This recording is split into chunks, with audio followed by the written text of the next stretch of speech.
who are supposed to sit in IEBC. Vetting is not an examination.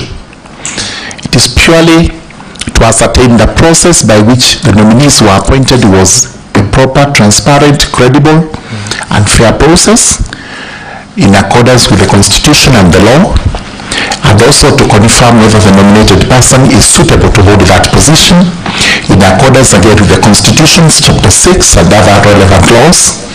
And then after that, we make our report approving or disapproving to the National Assembly, which makes the final determination. So thank you so much, Honorable Members of Parliament. This is the Justice and Legal Affairs Committee. The Members of Parliament are here. The Secretariat is to my left. I have with me the Director of Legal Affairs with us here. And to my right, on behalf of the Vice Chair, who is Honorable Mutuse, is on his way coming. But we have to ensure the seat is occupied, it's not vacant. And a ranking member of the National Assembly. He has done many years in that house. Also a ranking member of JLAC is now taking the seat. He'll introduce himself when we do it. So let's do the introduction very quickly. My name is George Gitonga Murugara. I think we start with prayer first, then we go to introduction.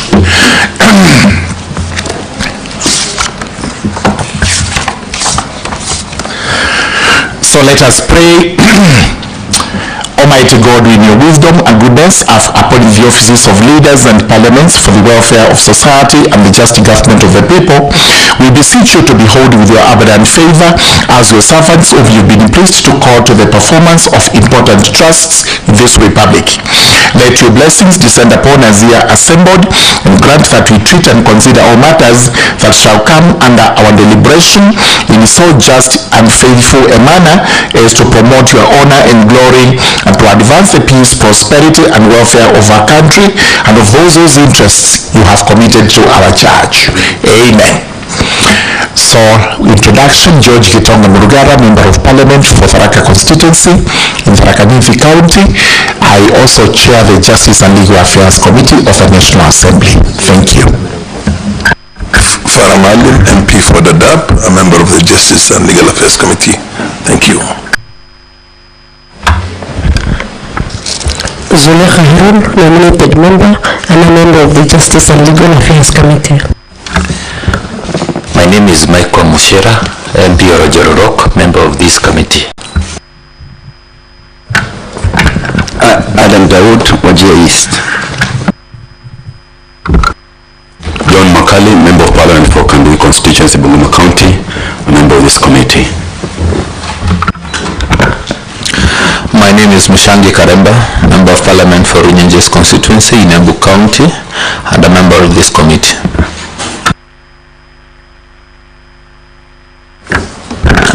Otiende Amolo, member for Ariada.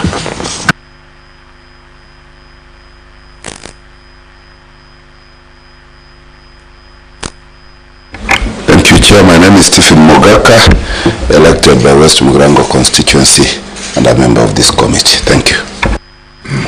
Thank you, Chair. Good. Thank you, Secretariat, led by Director. Okay. Thank you, Chair. My name is Peter Chamano. I'm Director, Departmental Committees. And on my left are members of the Secretariat for the Justice and Legal Affairs Committee. Thank you, Chair. Good. Yeah. Thank you very much. I think that's sufficient for now. We have a nominee in front of us.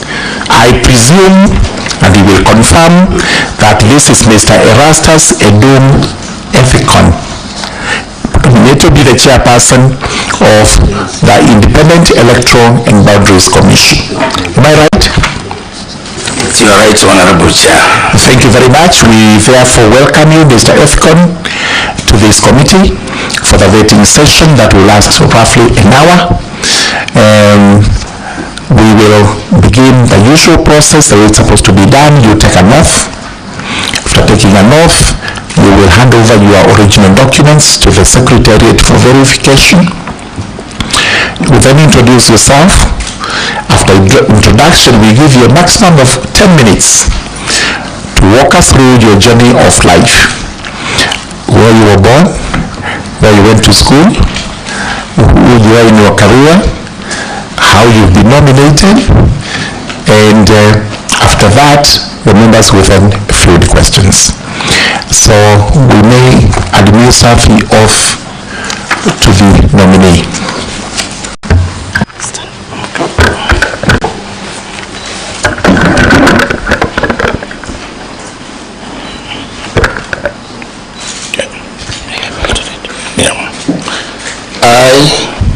Erastus Edung. I, Erastus Edung Ethekon, do swear that the information I shall give before this committee on the matter under its consideration shall be the truth, the whole truth, and nothing but the truth. So help me God. Thank you, nominee. Point of order, we need to know why the nominee is not swearing by the Bible. I know you can affirm, but you must state why. You are Christian? Sorry, Chair, I had not actually seen the Bible. It was not brought to me. All right. I am a Christian. Let him retake. I am a Christian. Let him retake the oath. I actually thought he elected to affirm, which is good enough, but you may retake the oath with the Bible as per your faith. Okay, thank you, Honorable Chair. I, Erastus Edung Ethekon, do swear that the information I shall give before this committee on the matter under its consideration shall be the truth, the whole truth, and nothing but the truth.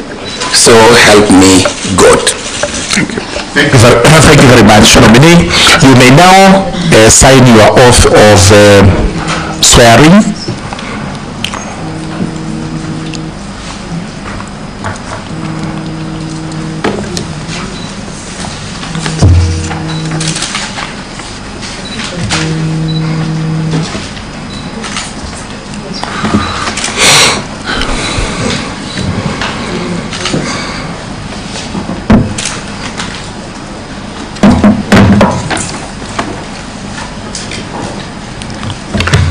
Very good. Nominee, you may now hand over the original documents to the Secretariat for verification, all of them including your ID card, academic certificates, testimonials, and any other relevant document you have. Thank you. All right. Nominee, now it is your turn to introduce yourself to us, and in less than 10 minutes, take us through your journey of life, including your academics and your presence today. Thank you, Honorable Chair and honorable members of the Justice and Legal Affairs Committee of our Honorable Parliament. Honorable Chair, it is really my pleasure to appear before this honorable committee to present myself and to have a conversation with you on behalf of the people of Kenya, so that this committee will understand me as an individual and me as the nominee and what makes me suitable to be confirmed as the chairperson of the Independent Electoral and Boundaries Committee. Honorable Chair and members, my names are Erastus Edung Lokale Ethekon. I am from Turkana County. I'm aged 49 years, having been born in 1976. I am a family person, married with 3 beautiful children, 2 girls and 1 boy. And currently, I live both in Nairobi and Johannesburg in South Africa. In terms of my professions, Honorable Chair, I wish to inform this committee that I am a lawyer by training and an advocate of the High Court of Kenya of more than 22 years, having been admitted to the bar by the Honorable Chief Justice Evans Gisheru way back in 2003, precisely 12th June 2003. As a lawyer, I like to describe myself as a human rights lawyer. That's the basis of my career, and a governance expert.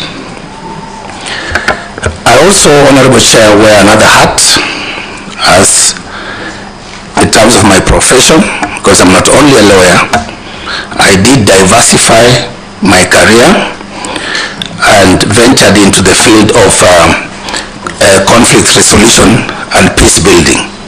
That includes the all disciplines of ADR and of course peace studies and peace research. Lastly, in terms of how I describe myself as a professional, I also wear another hat, that of a programs management specialist, specializing in international development cooperation, having also worked in that field for quite some time, for more than 15 years. And Honorable Chair, in terms of all this, what I've described as my professions, I have academic qualifications to back it up.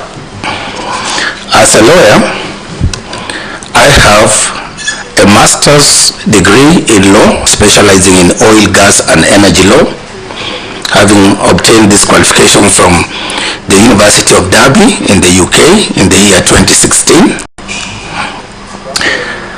I also have a Bachelor's of Law degree, second class honors, upper division, which I obtained way back in 2001 from the University of Nairobi here in our country. As you all know, University of Nairobi is one of our premier and prestigious institutions. Having completed my Bachelor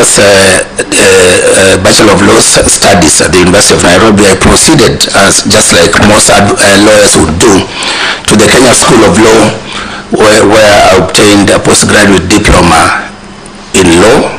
And after that, that is when I met the requirements for the Council for Legal Education, and I was admitted now to the bar subsequently in 2003, as I've said.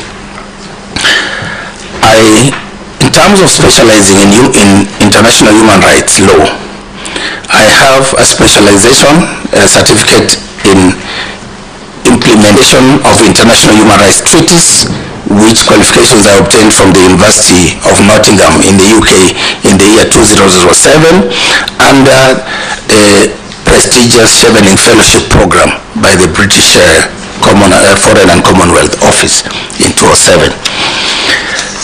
Honorable Chair, my academic journey did not just stop with law.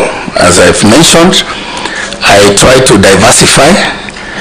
In that respect, I have the additional 2 qualifications, a Master of Arts in Peace, Conflict and Development Studies from the University of King James I in Spain. They call it Universidad Jaume I, which qualifications I obtained in 2012.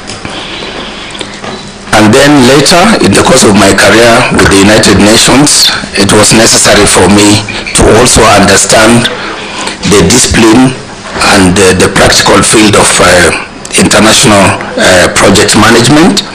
I followed that with an academic qualification at the University of Liverpool, where I obtained a Master of Science degree in projects management, specializing in development cooperation projects. That's my academic journey level, qualifications at that high level. But perhaps most important for this committee is for me to reflect back where I started.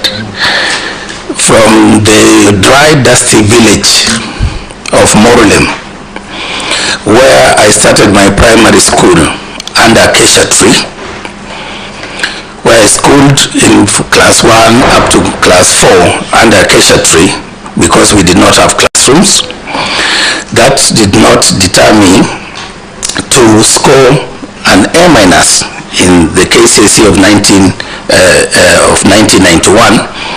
And that qualifications removed me from the hardships of Turkana and brought me to Nairobi, where I joined the Starehe Boys Center and School.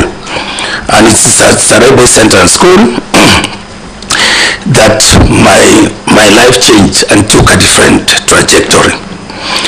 At Starehe, we were taught to serve. We were helped and guided and prepared to serve our fellow countrymen.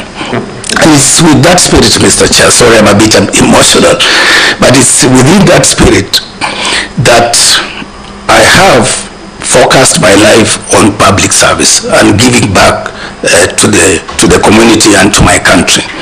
It is at Starehe that we were taught that at some point, this generation of ours will have to bear the weight of government in our shoulders. And in doing that, we must be guided by justice, zeal, and care. So, Honorable Chair and members, that is the bit about my academic journey and a description of my profession. Allow me, Chair, then, to just outline to you very briefly my work experience and the institutions where I've worked before having obtained these academic qualifications. In 2 minutes. In 2 minutes. Honorable Chair and members, I have had the rare privilege to work in this honorable house as a clerk assistant trainee and research associate between 2002 to 2003, where I worked with the departmental committees before I proceeded for my further studies. I have worked in 2 law firms, and subsequently I registered also my law firm in 2013. Having done that, I also proceeded to work with the National Commission on Human Rights, which is one of those commissions provided for in the Constitution, as a senior human rights officer. And I think that's when I launched my human rights career as a lawyer. So after that, I proceeded to spend most of the time within the United Nations, close to 13 years, where I served in various capacities within the institution.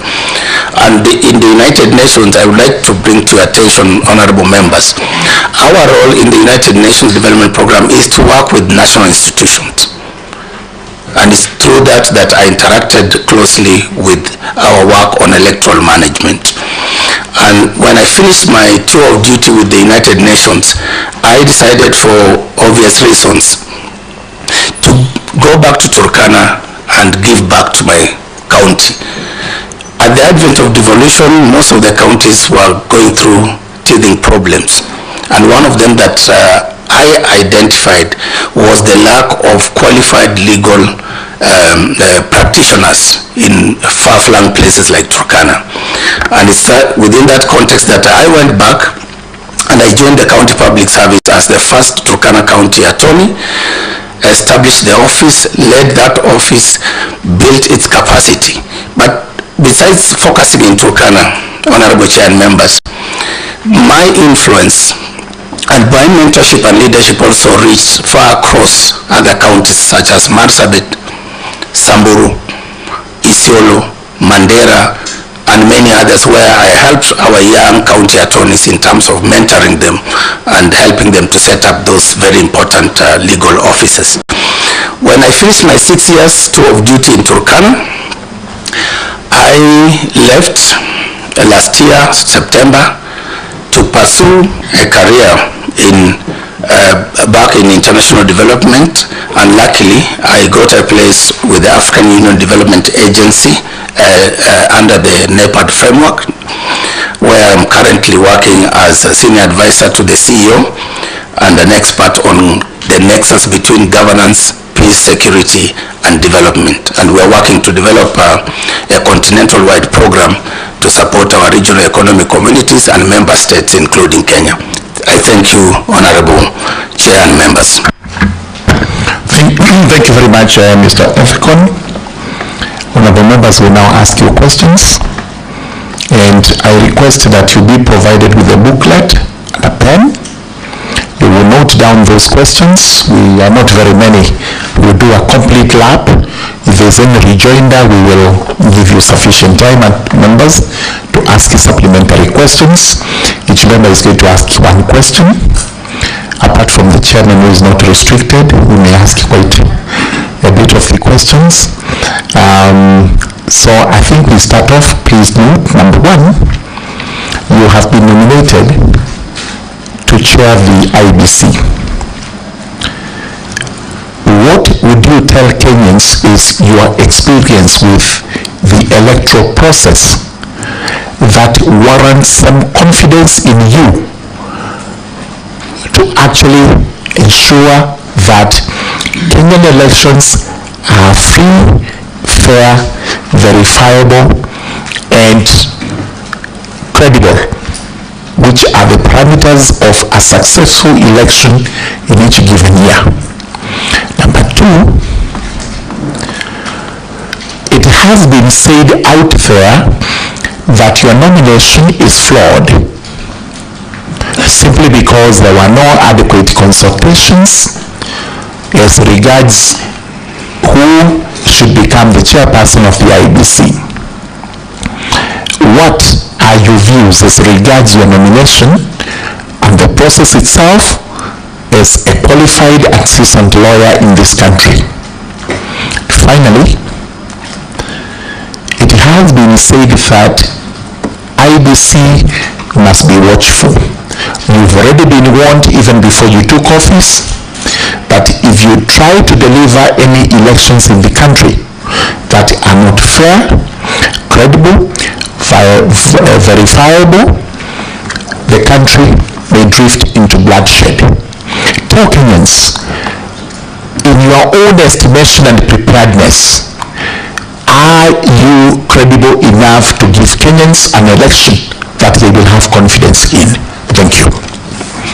Honorable Farah is next.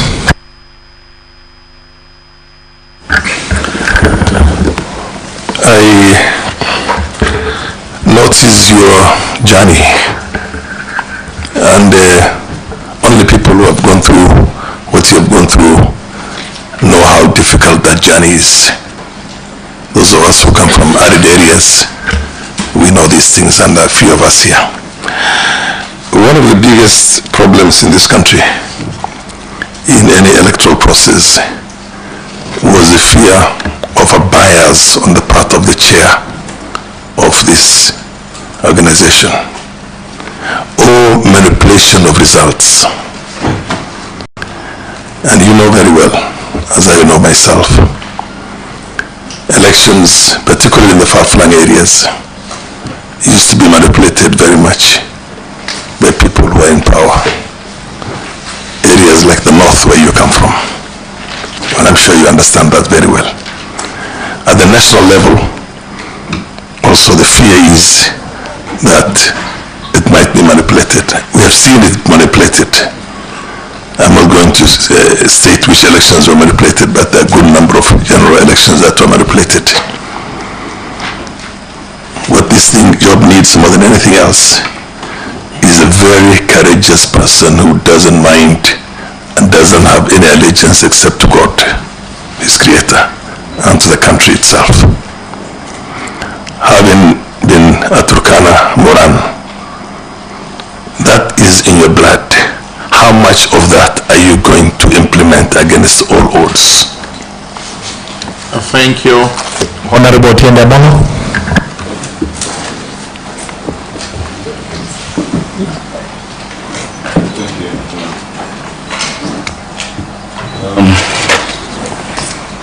Mr. Erastus Edun Etekon, and this is not a question, but I'm curious, you will comment on it. In your document, you indicate you speak both the Luo and Spanish. I'm curious to know about that, but now let me come to the question. You know, we have received an objection to your nomination, specifically from Dr. Dikenyi and two others. And the objection is that they perceive that you'll be biased in favor of the current president by virtue of the fact that you have an association with the former governor of Turkana. I want you to talk to us about this so that you disabuse us of that matter. But secondly, you've indicated that you're based in Johannesburg, which I think I understand in terms of being an employee of NEPAD. But you need to now persuade us in terms of Section 6. As a chairperson, you must be a person who is qualified to be a judge of the Supreme Court, which means that you must be qualified under Article 166(3) of the Constitution,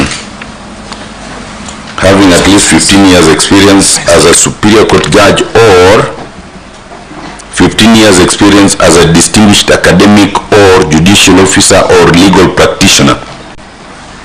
I need you to indicate to us where we would base your 15 years of experience. Are you a legal practitioner? Are you an academician? Or where do we base that on? Thank you, Chairman. Thank you very much. Honorable Karemba Muchangi Runyenjes. Thank you, Chair. And I think mine is very similar to what the Honorable Senior Counsel Otiende has stated. My question is on the petition, or rather the memorandum that has been brought to us by one Gikenyi, Dr. Gikenyi, who clearly wants to portray the nominee as a person very close to the former Turkana governor, Josephat Nanok, and who also works very closely to the president. I would want to ask Honorable Chair whether the nominee will have the courage to lead IEBC with the impartiality that is needed, and whether he is patriotic enough to understand that the country expects a free and fair election. Thank you very much. Honorable Makali, Member of Parliament for Kandoi. Thank you. We are on the throes of another election in 2027. You, I think, know what happened to your predecessors, Kibutu, Chesoni, Chebukati. What are the experiences which you have learned from those past elections, which put you in a good state to lead this particular commission so that we can have a free and fair election, taking into account the fact, one, that Kenya's elections are said to be the most expensive. Two, we are very divisive, specifically on tribal grounds. Taking into account the two, you saw the split TV screen in August 2022. And three, the alleged bias, which is alleged that you have very, very close relations with Governor Nanok, which will actually interfere with your independence and your team building skills. Thank you. Thank you very much. Honorable Dahoud Mohammed, Member of Parliament for Wajir East. Thank you, Chair. Mine is about harmony within the commission. My colleague has just referred to a split screen. I think that is a famous Chebukati 3 and the Cherera 4. My question is, what, as if we confirm, are we confirming, or if we vet you and approve you to be the chair of the commission, how will you ensure that this commission, this new commission that we are constituting now, will be speaking in one voice come election time 2027? Second, our elections are one of the most expensive, I think, either in Africa or even globally. So a man who has such a rich CV and who has told us that you've worked with, you have experience in the electoral processes and elections. How are you going to help this country, given our economic issues that we have now, to reduce the cost of elections to something manageable? And finally, Chair, I just want to ask one question. I think the Senior Counsel has alluded to it about suitability. It says that for one to be the chair of IEBC, you need at least 15 years. You need to have the qualification of a judge of the Supreme Court. I'm assuming that you will fall under 166. You will tell me if that is different. 166, Article 166 3B, which says at least 15 years experience as a distinguished academic, judicial officer or legal practitioner. You have given us your 22 years of experience, but I want to see that distinguished part. Distinguished legal scholar or distinguished academician. Thank you, Chair. Thank you very much. Honorable Farah Mohammed Malim already asked this question. He's from Dabab. Next is Honorable Mushira. Michael Mushira is from Ojorok. Thank you, Chairman. I have only one question. From the statistics, out of the total registered voters we had in 2022, approximately 8 million did not turn out to vote out of the registered voters we had. And then number 2, out of the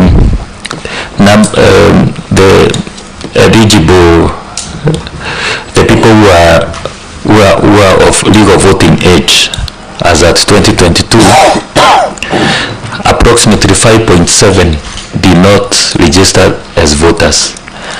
I would want to know if you are approved by the House, what measures you would take to ensure that, number 1, out of the numbers that is supposed to register, we achieve at least 98%. And then number 2, out of the number that is eligible to vote, I know here maybe you may not have much control, we achieve at least 98% in terms of voter turnout. Thank you, Chair. Very good. Honorable Zulekha, who is nominated. Thank you, Chair. Before my question, I was just curious to know about the financial net worth of the nominee. Okay. Mr. Ethical, considering the recent past history of the IEBC, I wanted to know how you're going to regain the public trust. What specific reforms are you going to initiate once you are confirmed as the chairman of the institution? And what are some of the innovations in terms of technology, electoral credibility, transparency, are you going to champion as the chairman of the institution? Thank you.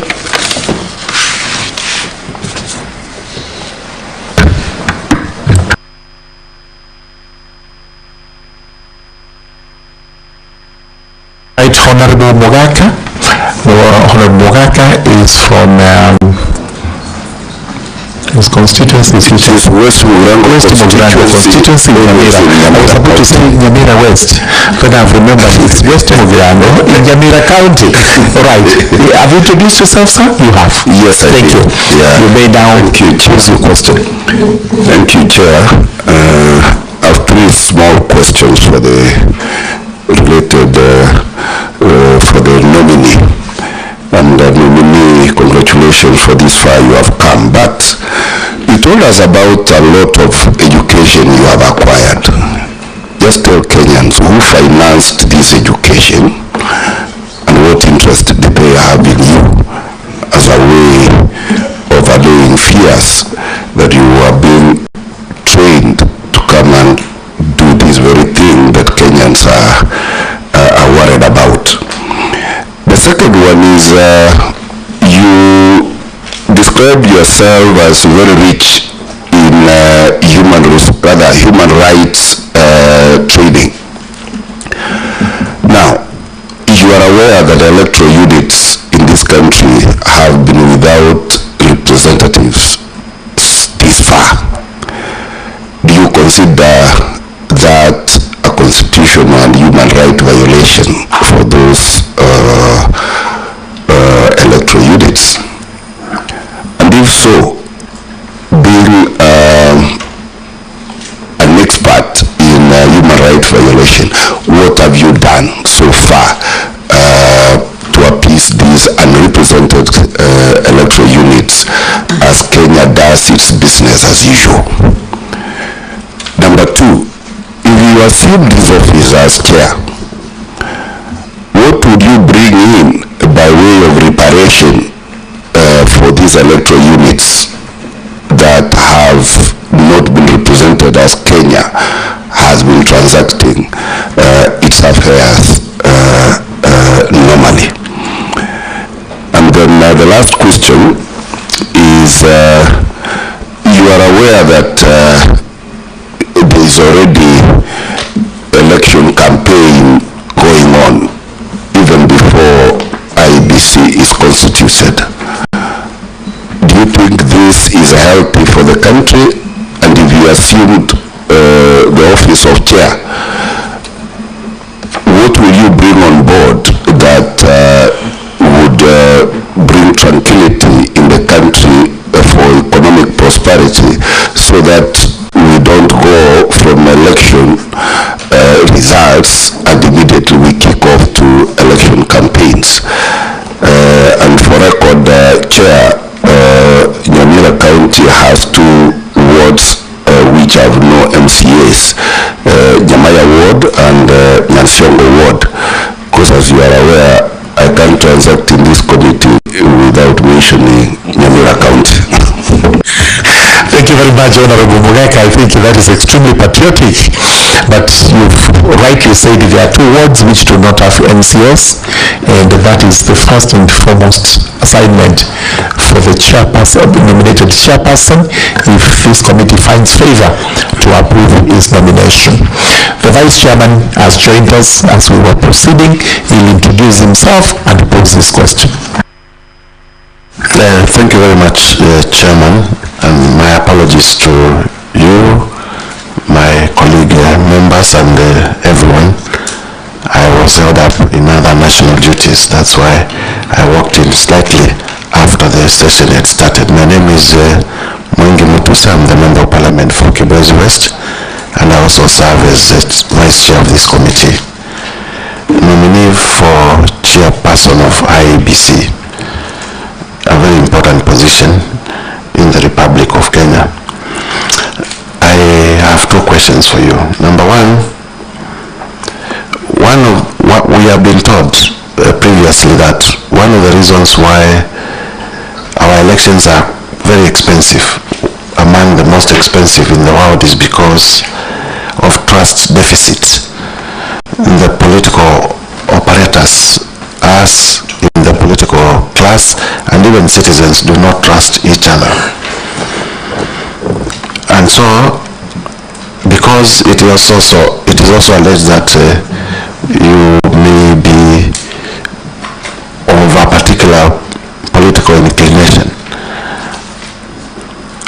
assuming that this committee approves you and finally you become the IEBC chair, what are you going to do to bridge that trust deficit so that we may begin to see Kenyans trusting the electoral process? You are aware, for example, in a country like the United States, the ballots will be sent online. They do not have to have 100 security features. People will vote. They will post them online. They will also post them through the post office, and they will be counted, and nobody will say there's a problem. But in our case, we can't even trust to print our ballot papers in our printing presses here. We have to take them to faraway countries. We have to send people to go and supervise printing, bring them here. One ballot paper has to have over 10 security features. What is it that you are going to do, given the background that has been alleged about you, to bridge that trust deficit? And number two, a practical question. Every other election, there has been contestations about rigging of elections, especially presidential elections. And majorly, that has been attributed to technology. People will say, well, we voted this way, but what was relayed to the National Tallying Center is different from what was on the ground. I have my views about it, but I would want you to tell Kenyans, do you believe that elections in Kenya are rigged? If you believe that they are rigged, what are you going to do to ensure that they are not rigged? If they are not rigged, why do you think they are not rigged? Finally, principally, you are trained as a lawyer, principally.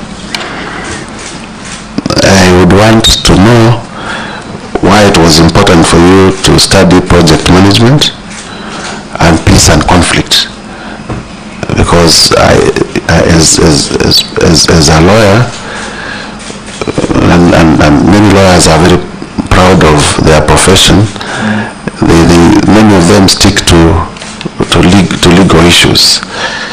So one would be curious to just understand why you found it necessary to veer and study other professions. Thank you.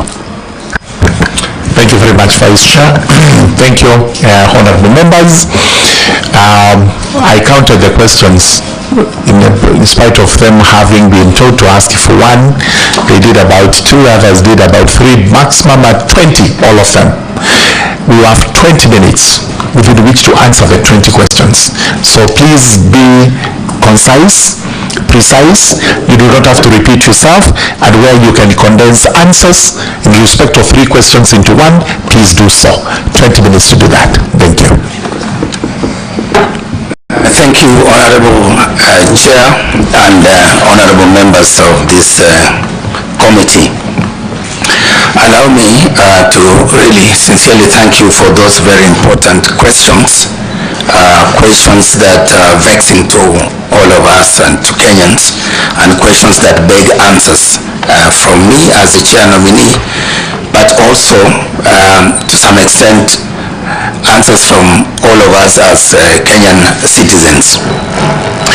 In regard to the first set of questions from the Honorable Chair regarding what I bring to the table that will inspire confidence and ensure that Kenyans enjoy that right to elect their leaders in a free, fair, verifiable and credible elections. I think, Honorable Chair and members, these are questions that even I, since I was nominated as chair, have been asked by fellow citizens outside there. In fact, last night I was at a barber shop and the barber asked me, Chair, do you think we will ever have free and fair elections in Africa? Not Kenya alone. But I knew, of course, where he was going. So to answer your question, Honorable Chair and members, I think I took this role knowing very well that there's a lot that is expected from us. There's a lot of issues that Kenyans are worried about. The issues, of course, of guaranteeing them free and fair election as per the Constitution. The issues of credibility, the issues of trust. And for me, I think if we address the issue of elections, we must, as Kenyans, begin by trusting in ourselves, because trust begins with us. When we trust ourselves,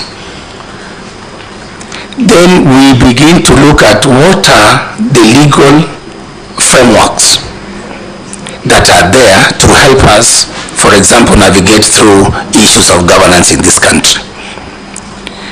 That is when we begin to look at the Constitution and trust it. Does our Constitution serve us? Does it work? What does it say? The institutions that have been created by that Constitution to manage our elections, including our electoral management body, the IEBC, and others that are supposed to support that electoral management process. Do we trust in those institutions?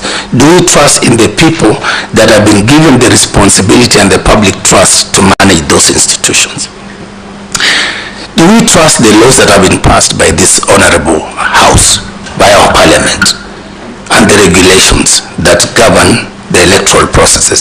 So when, honorable chair and members, when we as Kenyans begin to ask those questions, I think we'll be heading in the right direction, such that then those of us who are lucky, those of us who have come out courageously, and it must be really courageous, because when I applied for this job, I was told this is the hot seat, I don't even go there, we don't know whether to congratulate you or to, you know, all sorts of things.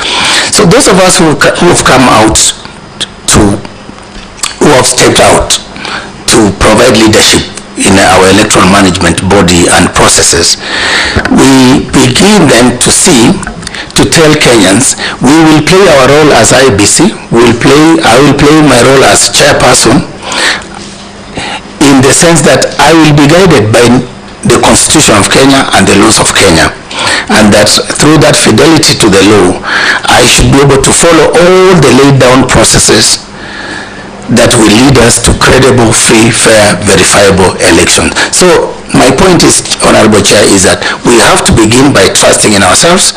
Number two, trusting that our Constitution works, that our laws governing our elections work and we can be implemented, and that we will comply with these laws, and that then the institutions created to manage our elections are given an opportunity and that benefit of doubt to be able to work and to deliver results. Of course, there have been challenges in terms of sometimes negative perceptions. There have been, of course, challenges in terms of actual incidences of electoral malpractices. But even as we have those challenges, we still, as a country and as citizens of this country, have to seek refuge in our Constitution and in our laws, so that then even those who perpetuate electoral malpractices, we should deal with them knowing that there are laws that govern electoral offenses, and that these laws will be implemented, and those people who perpetuate electoral malpractices can be held to account. So for me, I will rely more on my faith and my trust in our Constitution and our laws and our institutions that we have set, that we the people have given unto ourselves under Article 1 of the Constitution, under which article the people have donated that power to us. Number two, in relation to my nomination, Honorable Chair, I wouldn't really want to dwell much on that, because, Honorable Chair, I think most Kenyans, from the day the advert was put out there, Indeed, the first advert was put, and then it was cancelled to allow room for further consultations, and that resulted to the NADCO process and the outcome of the NADCO process and subsequent advertisement for this position, and inviting those of us who are interested and who felt like we had something to offer. We were invited in an open process. We submitted our applications, and I recall very well, Honorable Chair, for the record, at first I was reluctant even to apply for this job given the negativity and all these things around this position.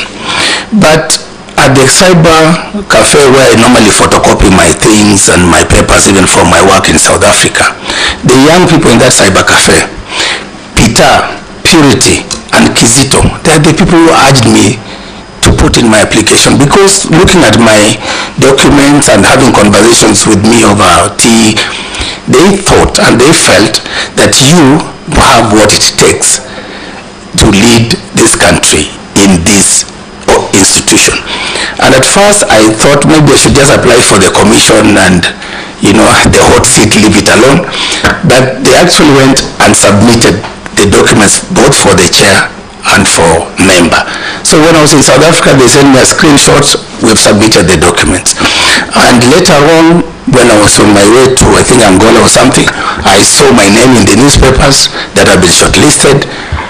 I honored so it is not you who applied? I submitted the documents. I signed. I think that's very important. Yes. Are you saying you did not submit your own application for this position? Right. Kizito, the one who photocopies for me. So I found everything, and I asked them to submit once everything was in order. So they submitted the documents for you? They just submitted the documents. You had applied yourself, you had signed the documents, etc. Yes. So let's carry on. Actually, I have a copy of my application. No problem. With the documents. Okay. So let's move on to the process. Yes. Actually, basically all these conspiracy theories around maybe being pushed around by certain interest groups to apply. I just wanted, for the record, for Kenyans to know that ordinary Kenyans are equally concerned, and they felt maybe they can add it to apply. So I went through interviews. They were televised. I gave my account for why I should be considered for this position, and I think the rest of the process proceeded as per the law that governs recommendation, nomination, and approval. And that's why I am here, Honorable Chair. So I would like to rest that matter at that point, and then to proceed to answer other questions, including the warning that 2027 might be a bloodshed if and when we as IEBC mess around with the people's votes. I think, Honorable Chair, this is a very uncomfortable discussion, but also very necessary, because those of us who have been in this country long enough, we know what we have gone through from 1992. At least that one I can recall. I'm sure most of you were there, maybe 1988, and participated in these processes. We've had a pattern where every election has had some incidences of violence. And of course, in 2007, we completely lapsed into a crisis of such big proportion and magnitude that a repeat of such a scenario would not be something that we would wish for this country. So as IEBC, we will work very hard with other stakeholders, including the security agencies. We would work with the National Cohesion and Integration Commission. We will work with partners in civil society, the media, to ensure that as we move towards this 2027, that we will put in place measures to prevent electoral-related violence. And Honorable Chair, during my tenure and my work at UNDP, most of the work that I did was around the recovery from the 2007 post-election and working with national government institutions, including the IEBC, for programs that ensured that we had the 2010 referendum that went peaceful, the 2012-2013 campaigns and subsequent elections went successfully. And there are those specific measures that we put in place that, given this opportunity, I'll be able to bring to the IEBC and to the nation, so that then we work on electoral violence prevention. We can have a robust program on that. Just before you go on, Honorable Karemba, you had some writer to put to that very fast? I am not satisfied by how you have settled the question that I asked, because I feel that he is now answering. You know, It has not come to you as yet. Oh, okay. This is still. Those are for free from me. Okay. Apart from, we've talked about putting into place systems to prevent post-election violence.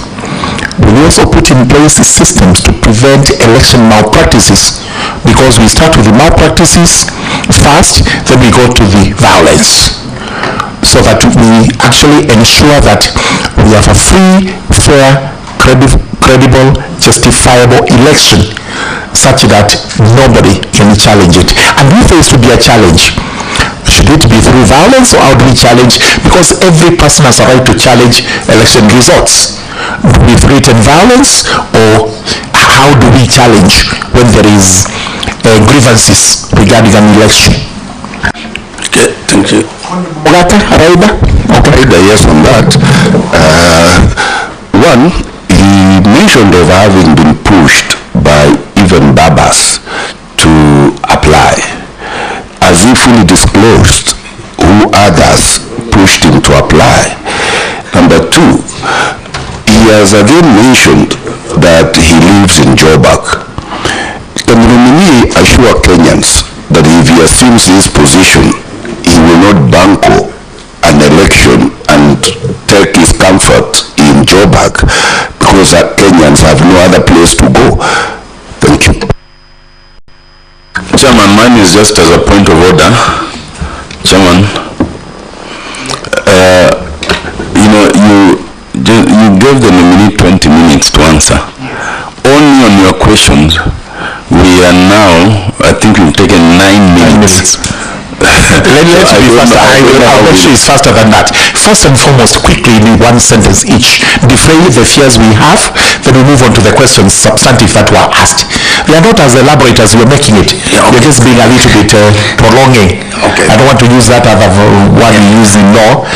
Let's just prolonging.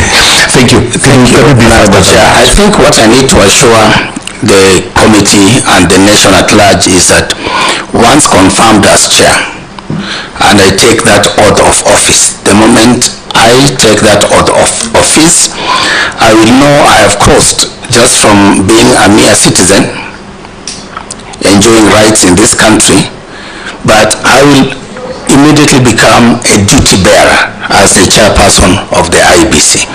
And as a duty bearer, it's my responsibility to ensure that this country has free, fair, transparent, credible, but more importantly, peaceful elections. And through that, I know, Chair, our election is highly regulated. From the constitutional provisions to the legislative provisions to regulations, there is an elaborate process through which we conduct our elections. And as the new chair and commission, we will ensure that internally we put our house in order. That if there are any challenges that the post-election evaluation report identifies, if there are any challenges that our partners and stakeholders, for example, through the political parties liaison committee, if there are those challenges that they identify, it's our responsibility as duty bearers to put in place measures to rectify those, so that then we perfect our system. Chair, also, in terms of those incidences of malpractices that sometimes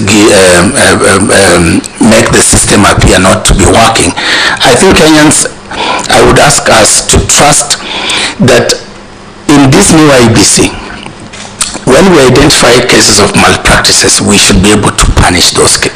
We should be able to take action in terms of working with the relevant government institutions to investigate and bring those perpetrators to book. So, Chair, I think That is the match. Will you run away to South Africa if you bugger the election and you leave us fighting one another? Chair, this is my country and I love it very much. That is why I came back and that is why I want to continue serving it in this. Why are you working in South Africa? That is I'm working currently with African Union, which you know we are member state, and we're also doing things to actually, for example, the programs that we are doing is to support countries emerging from crisis and conflicts and that are going through governance transitions like Gabon and Mozambique and stuff like that. So it's equally important work. You manage in South Africa itself, which seems to have its own peculiar problems with races. Yes, of course, there are challenges of governance there as well. But for me, when if called upon to serve my country, this is my priority, and it will be my pride. Thank you very much. In the remaining 10 minutes, please take the other questions very fast. They were precise. It's a very important question. Yeah, for purposes of that the transparency of the electoral process itself, how much are you willing to spend or rather commit yourselves into technology? Because a country like India with 800 million voters, by 5:36 you already know the results. It's nothing, you can get that all over. You can buy those packages of that technology and it's the cheapest thing when you compare it to the kind of cost we have in Kenya. But that way you can even be looking at the screen and seeing how well a party or an individual or a candidate is doing. How much are you willing to invest in that technology for purposes Thank of you, yes, thank you. Thank you, Honorable Farah. I think technology, our elections have come of age. From the mulolongo to the secret ballot to the manual and now to the integration between manual and the electronic. What we can do is to take it even higher, to look at what are the emerging technologies, to look at what is out there. So my role as the leader of that commission is to sit down with the experts to understand what is new. I've seen even some young Kenyans circulating some apps that they have come up with a system where you can do electronic election monitoring from your phone. So we need to bring all these actors together, our young, vibrant youth, the tech companies, and of course working under the guidance of this parliament to be able to see how can we up our game. What is new? How can we improve things from 2022 to 2027? Question number 2. Yes, it's a very important question, Honorable Chair, from my learned senior, Honorable Otiende Amolo, MP for Arieda, and I think, and Honorable Daud, regarding my suitability. I would like to, you know, when we finish law school, for those of us who went to law school, you finish your first degree. Normally, you can choose to go to the Kenya School of Law and to pursue a career. Law school, to the Kenya School of Law. Which is law school in Kenya? The School of Law or the university you go to? When you finish the university, yes. You go to the Kenya School of Law under the Council for Legal Education. And then once you're admitted as an advocate, you can decide to go to court and be a practicing lawyer advocate in court. Or you can decide to pursue your career in academics.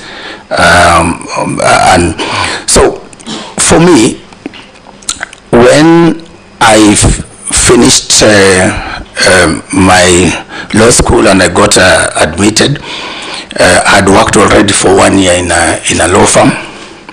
And then I worked, as I mentioned to you, in Parliament. And part of our work, which I was responsible for, was to do research into policies and legislations from when Kenya became independent. So we compiled that, what you call parliamentary policy and legislative briefs. So that's work I did for roughly 2 years. After that, I worked at the National Commission on Human Rights, doing legal work. My work was legislative drafting, research, policy, and a very important role that I think maybe most people did not appreciate in this country was that my role was to look at legislative proposals and from the AG before they go to Parliament, my role was to infuse international human rights standards into our legislation. So I did that work for 3 years, and honorable members, when I proceeded to join the United Nations, the work of the United Nations, as I've said, is to serve and to work for national government institutions with them. And my specific role was also centered on providing leadership at the Kenya. As a point of order, because the nominee is answering my question, I'd like the nominee, you have a copy of the Constitution, to open Article 166, 3B, so that please answer that question with reference to that section very shortly.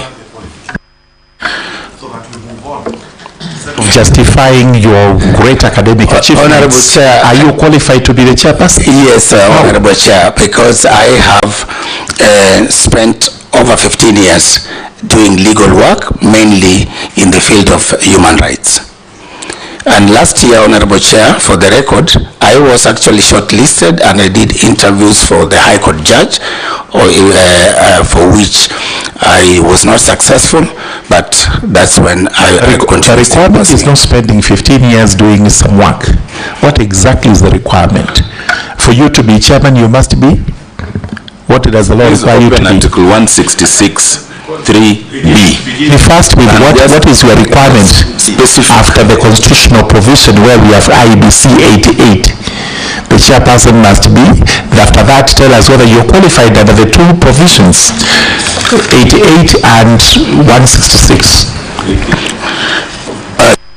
Chair and members, I am qualified because I'm a legal practitioner in the field of human rights and human rights law, with specialization in international human rights. Does 88 say the person qualifies to be chairperson if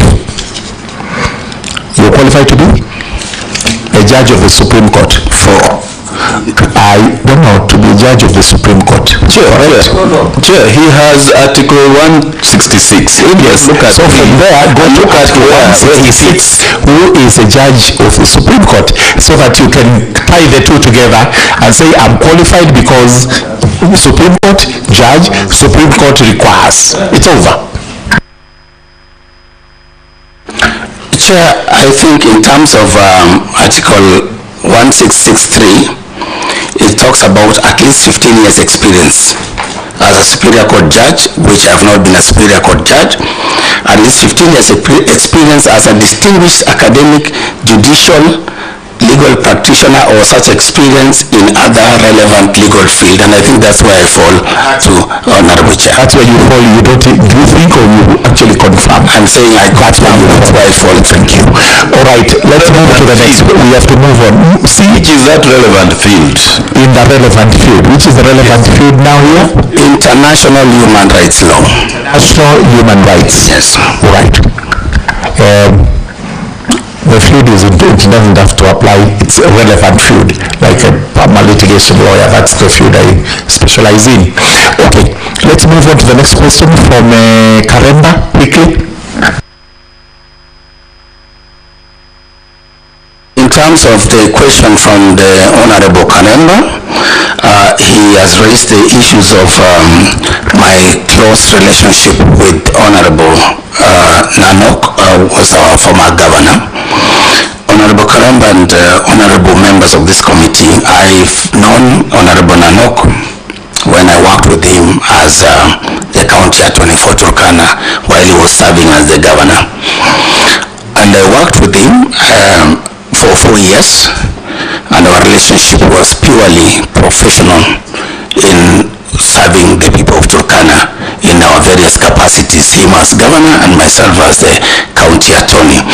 And our relationship, the professional relationship, ended in 2022 after he left, and then I continued serving under Honorable Jeremiah Lomorkai, the current governor for Turkana, for another 2 years, bringing a total of my service in Turkana to 6 years, and I left. And Honorable Chair, with your permission, allow me to assure this committee that whatever the relationships, whether familial or friendship or people you have gone to school with, which I'm sure some of them are in this house. Some of my former bosses are also members of this parliament. Some are in the civil society. No man is an island, no person is an island. But what our constitution tells us is that IEBC is an independent commission.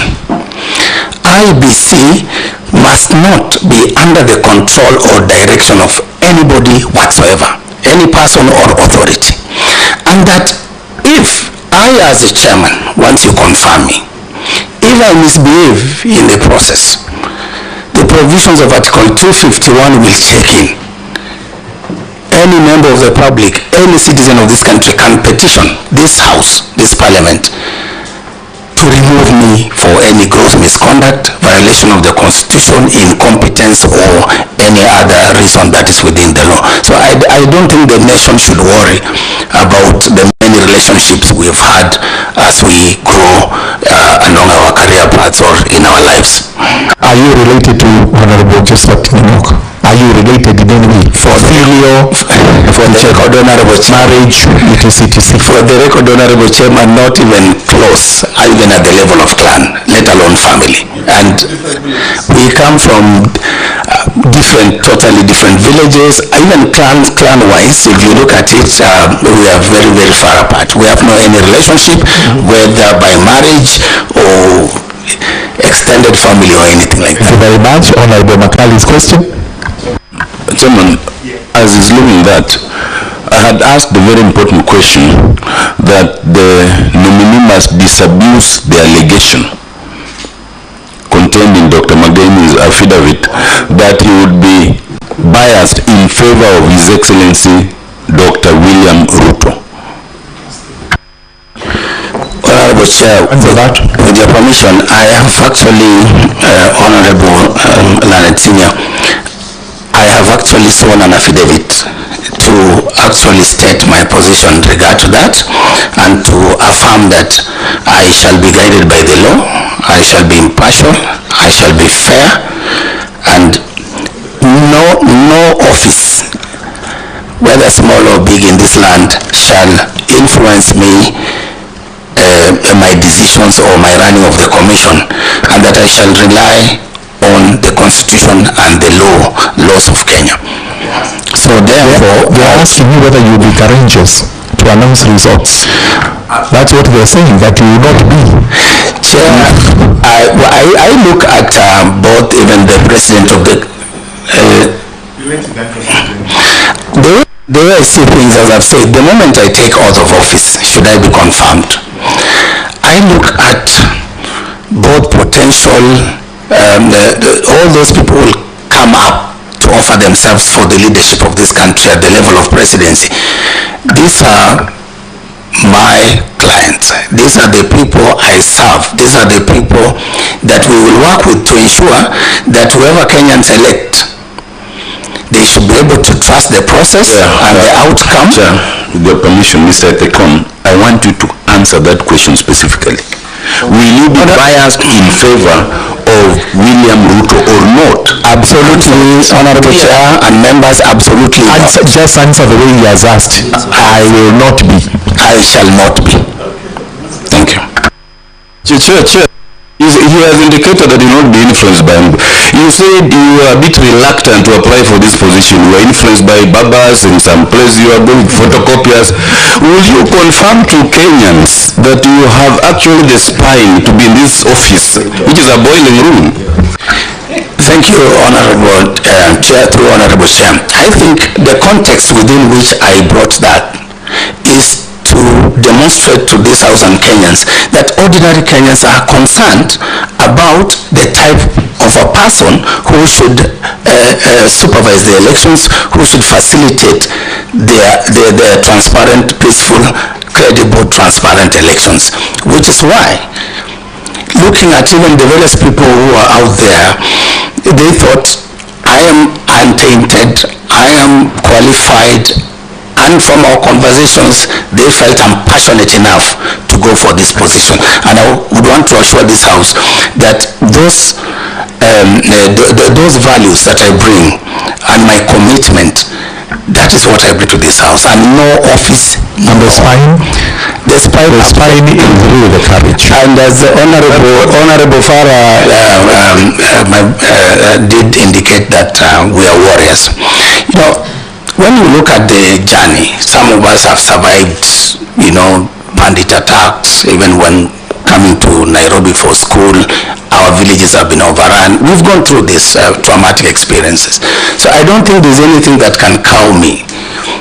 Whether you hold a gun on my head, as long as I do the right thing, what the law says, I shall do it. Thank you. That's a commitment you're making to us. The question by Honorable Dawood, is there anything remaining that is not answered? Honorable Makali's question. It was on. Let's move on. That Honorable Makali's question was in regard to past experiences. Yes, that is absolutely covered. What was the other one? Anything else, Makali? That is not answered? Costs of election. Cost of election. Honorable members, I think the issue of cost of election, I think Honorable Vice Chair actually spoke to it a bit and explained even some of those factors that drive our cost. But for me, I look at our cost of election as an issue of trust, as the Vice Chair put it. When we don't trust ourselves, when we don't trust our institutions, when we don't trust our printers, when we don't trust our everything, then we resort to those measures out of fear that we need to print ballot boxes in grays and what have you. So for me, we need to build this trust starting from us as individuals, and this should cascade across our Kenyan citizens to begin to give ourselves a chance to do the right thing, and so that when we as a commission are giving practical proposals to lower the costs of our elections, then we should do it knowing that Kenyans will trust that what actions we have taken will still ensure free, credible, transparent, and peaceful elections. I will summarize that. And if you bring black ballot boxes, black, you know, we insist they must be transparent. You say we trust you when you bring black ballot boxes. Honorable Chair, I think the way, in fact, before you go on it, the question is not the why, but the how. How? You know, all of us know there is a problem of trust and we want to bring it back. How? Honorable Chair, I think the issue of trust sometimes comes as a result of many narratives. And when, as a new commission, we will confront those negative narratives and perceptions through a robust media and communication strategy.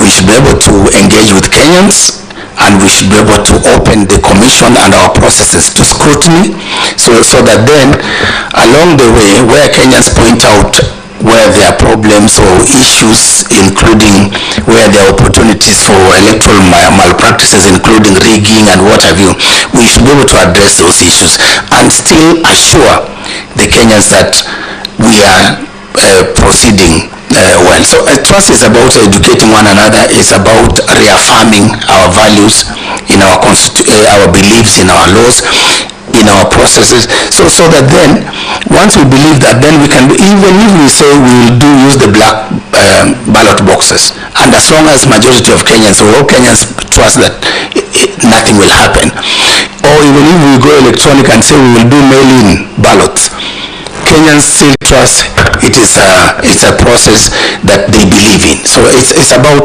that belief. Thank you. Honorable Dawood. Dawood's question was on? No, Farah. Honorable Dawood, your question was on? Is it answered? One of them was answered.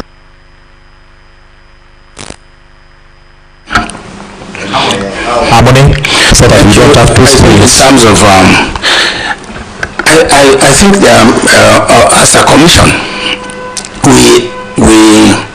the commissioners are 7 by law, with the chair as being the primus inter pares, the first among equals. And when we are brought on board, if everything goes well, the first thing I will do as a leader is to ensure that there is proper induction amongst this team, so that we all understand what our functions, what our roles, and and then build that teamwork together. So that is one first step in terms of creating harmony, because we come from different orientations. Maybe a few of us are lawyers, there's a way in which we behave, others are from different backgrounds and professions, so we need to reconcile that and focus on one agenda. Number two, I think where disputes arise, which are bound because we are human beings, where disputes arise, we have to put in place internal mechanisms to resolve those disputes. And I think that's where my knowledge of conflict resolution, mediation, negotiation come in. So I'll be able to play that role. And where perhaps the issues between us that will require maybe outside external interventions, we have even our interreligious leaders who can intervene and be able to resolve any disputes that are within us that are likely to affect our work. Thank you. That is arbitration you just talked about, and negotiation. Honorable Mushira's question was on what? I think it's done. I will want to the turnout, yes. Why do we have poor turnouts ordinarily in Kenyan elections, and the registration which you just about to back off? I think to attack the reason why there could be that low registration and voter turnout, you can begin to see when in the last, compare the 2017 and 2022 elections, the turnout for 2017 was around 78, and then the subsequent election we were looking at 64. So you see almost a 10 point. So I think we would need to, number one, address of course the issues of trust, because the disillusionment of our young people particularly, when they don't see any value in participating in these processes, then we need to address that and to talk to our young people to come up and register and restore hope to them that it is a civic duty for them to undertake. Number two,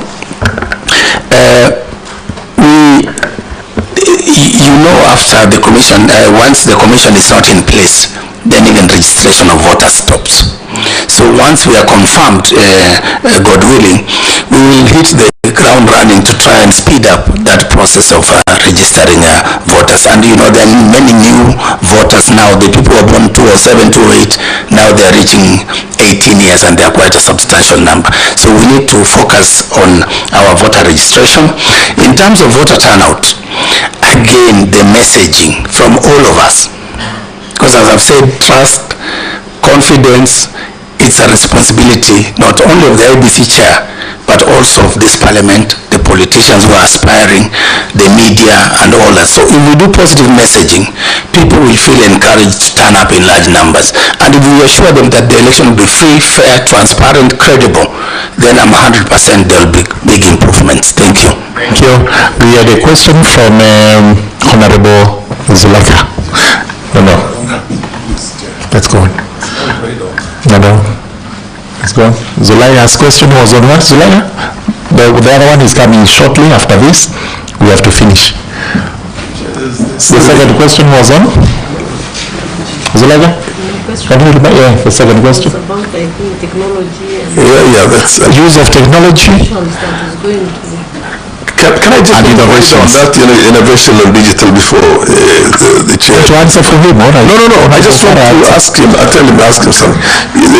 I questioned about the issue of digital, the use of digital technology, or technology, for example, to make it easier for this thing to be, fair, transparent, credible.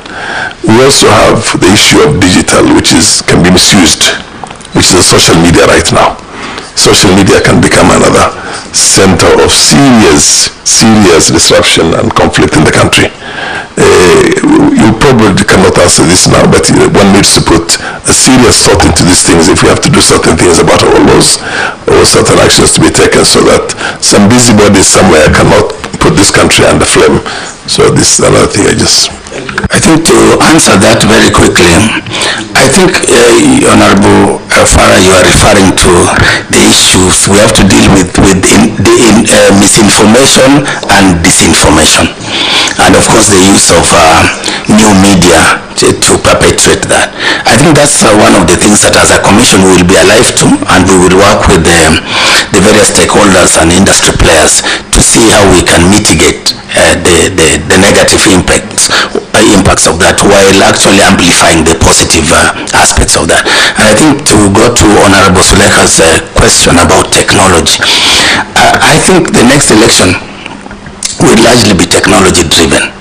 Even if we don't adjust our laws to allow for final results in terms of our electronic transmission, but I think out there, in terms of mobilizing our young voters to vote, in terms of educating them on the voting processes, in terms of encouraging them to turn out, technology, for example, the chatbot and other apps will come into play. Instagram, TikTok, all these platforms. As a commission, or personally, in order to encourage our youth, we will work with the leaderships of the youth in this country to identify those opportunities in the digital space. Thank you. Honorable Mogaka, is yours answered? Mogaka, with a series of them? And a series of them. I think they were all answered. They have not been answered. They asked who funded his education and why. Sorry, the first one was what? Who funded his who funded the education? And why? Very fast. Honorable Chair. My education at Starry Boys Center was a free boarding space which was granted to needy boys by the late Dr. Geoffrey William Griffin. My education at the University of Nairobi was funded by the government of Kenya, for which I've paid the HELB loan, which I have the certificate here. My education in Master of Arts, Peace, Conflict and Development Studies was a scholarship placed by the government of Valencia. My Master of Science in Projects Management was funded by UNDP. As part of capacity building and education assistance program for staff, where you pay 50%, the organization pays 50%. Then the last one, I financed it myself through my salary. Good enough and equipped. All right, the second question. The second question was with his human rights experience, whether unrepresented units amount to a violation of human rights, what he has done with his knowledge in respect of those, and what he would do if he became chair. We even mentioned about reparations. Yes. And we wondered whether there is an answer to that one, but tell us very quickly. I don't think the answer is complicated. Yes, I think it's very unfortunate that with specific reference to Nyasiongo in Nyamira. It's very unfortunate that our citizens of Nyasiongo in Nyamira have had to endure this unfortunate situation where they have had their representatives, and indeed there are many other constituencies and wards, and that is again, Chair, because there was no IEBC in place, and yet the law says the commissioners must be there to conduct these elections. And you can see, I don't know whether to explain it, but again, the issue of trust and the processes of establishing the IEBC and putting it in place so that it can run the calendar. Thank you. Right, I think about ongoing election campaigns. Yes, I don't know whether there is any ongoing election campaigns, or is sensitization, or it is people expressing their freedoms to associate, assemble, and everything. I don't know what your plan is. Article 38 of our Constitution gives us our political freedoms, but also there are also those rights, including the rights of association, freedom of speech, and all that. So, I mean, and Kenya is such a vibrant society, and I thank God for that. We should be proud as Kenyans that we have a constitution that gives us these rights. I have visited some countries, and the moment you land there, you can see gloom, and people are not engaged in this conversation even about their governance and leadership and their future. Thank you. As in closing, I know we're just seeing the replying affidavit, and there's a question that arises from paragraph 3. The nominee, Mr. Tekon, you say you have never been a member of a political party. that what you are telling this committee? And as you are closing, I still asked your Luo and Spanish connections. I will deal with the Luo and Spanish connection, number one. Number two is, yes, he says he's not been a member of political party. Is it true? But we've never belonged to a Honorable Chair, for the record, I've not been any member, a member of any political parties, and I have a clearance certificate to that effect. That one is talking about as we speak today. Yes. But in when you joined Honorable Nanok, were you not a member of this party? That time, I remember when I joined Honorable Nanok, I was never in the political. So you've never registered with any political party in the country? Not that I know, but I know I have never taken that conscious step to register. But I hear maybe you are registered. Yeah, if I hear some in this country, we know we belong to different parties which you didn't register yourself. Okay. Are elections in the country?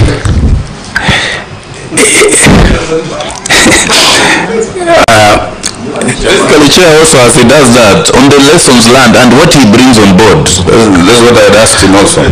I think, Honorable Chair, the elections in Kenya, I think over time there's been a lot of improvement in the way we manage our elections. Let's give credit where it's due.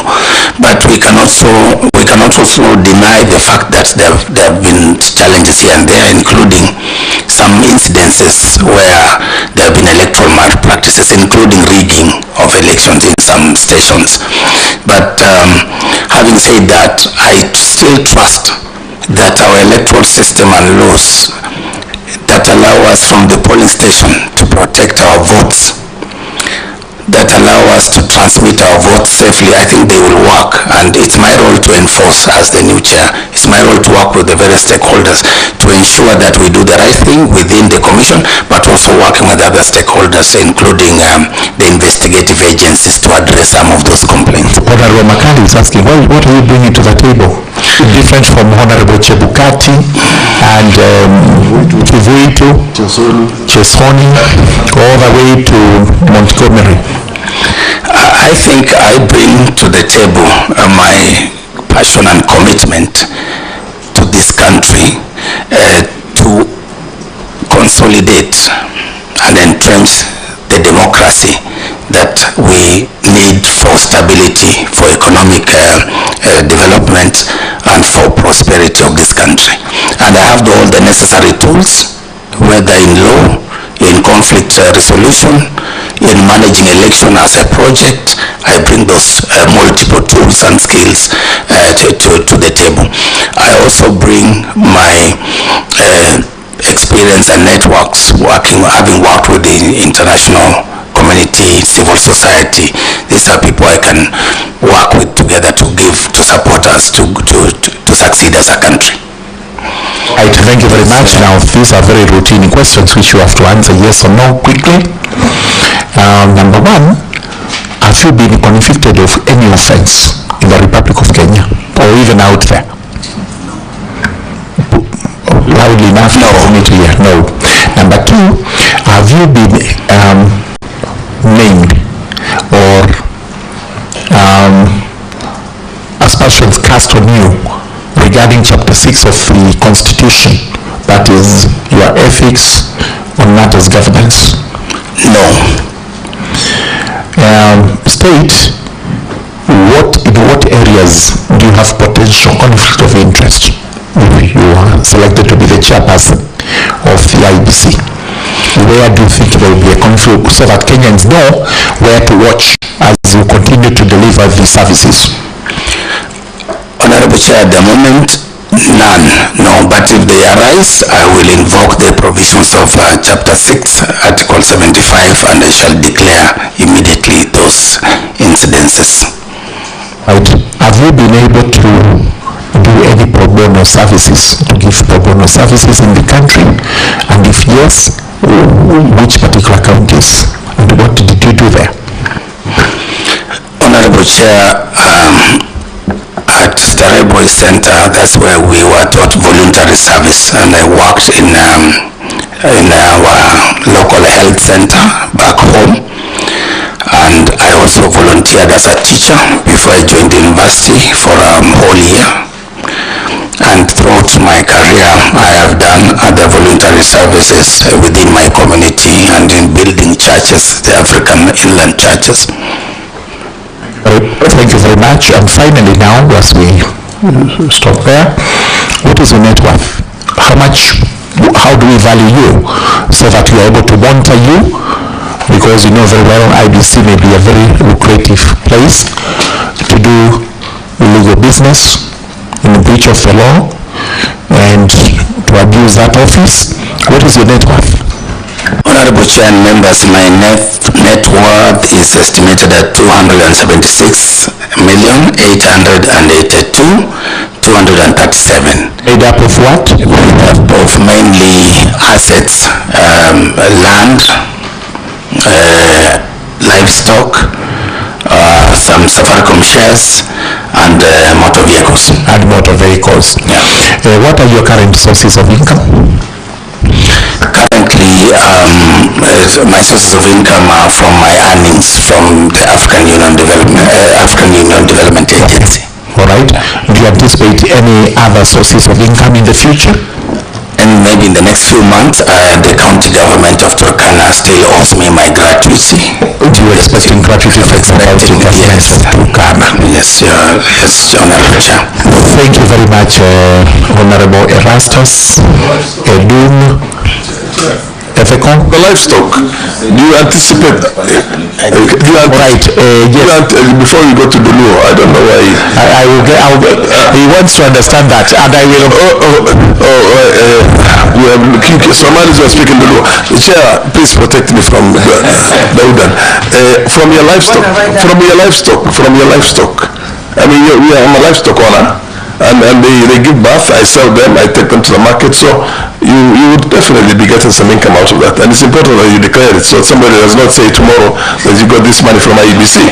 Is it not obvious?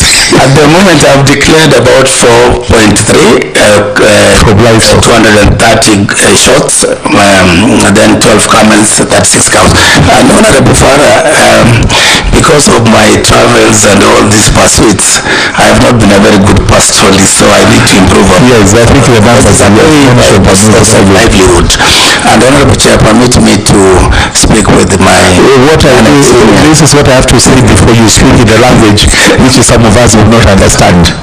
So because we trust the senior counsel, Honorable Tiende Amolo, and yourself, we have no reason to doubt that you, in a decent conversation, greetings and the exchange of pleasantries in the Luo language, so that he's convinced you can actually speak the Luo.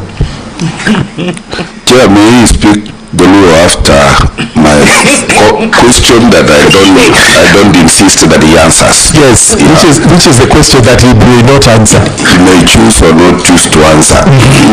Given the history of the leadership of the electoral body in this country, does the nominee in his heart of hearts not think that this time round we should have had a woman chair? Thank you. Do you have an answer to that? To be fair, that can... Let him say it himself. Let him say himself whether he wants to comment on it or he... As it is, Chairman, it is a start. Point of order, Chair. Point of order, Chair. Peter.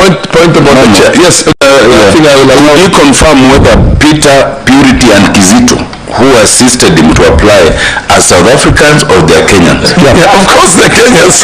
These are Kenyans from... Those are Kenyans from Mushabe here in Banana and one from Mukambani. They are photocopying someplace. Chair, my last one the same. Given, one thing is, there's no question, when there is a post-election violence and we have problems in this country, it is the common people who suffer. It is not the politicians who are responsible for the violence and for all these electoral problems. Now that your candidature and your chairmanship largely will also be as a result of those common people you sat down with and who noticed your potential. And if you are confirmed, you give an undertaking that you will protect Kenyans to the hilt. Because this is the first time that we're seeing... Please undertake to that because it's very important. They are watching the lives of Kenyans. I shall undertake that, and Chair, with your permission, I want to assure the honorable members that if we remind ourselves of the oath that if confirmed, I will definitely take. The oath reminds us of a lot of things. That we shall obey, we shall respect, and discharge the trust. And that I give my assurance. Thank you. As regards the last one from Honorable Nyamira, Member of Parliament from West Mugrango. Yes, given the history of this country where perpetually we've had the leaders of our electoral management bodies being men, I think for me there will be a time, and it must be soon, probably if confirmed, I should be perhaps the last male chair we give a break, so that then our able ladies also discharge this responsibility. And I have seen many very successful women run legal institutions. Absolutely. The rest of it is contained in the selection panel report, which we shall be looking at as regards how many names were taken, whether any ladies were in there. Now the law.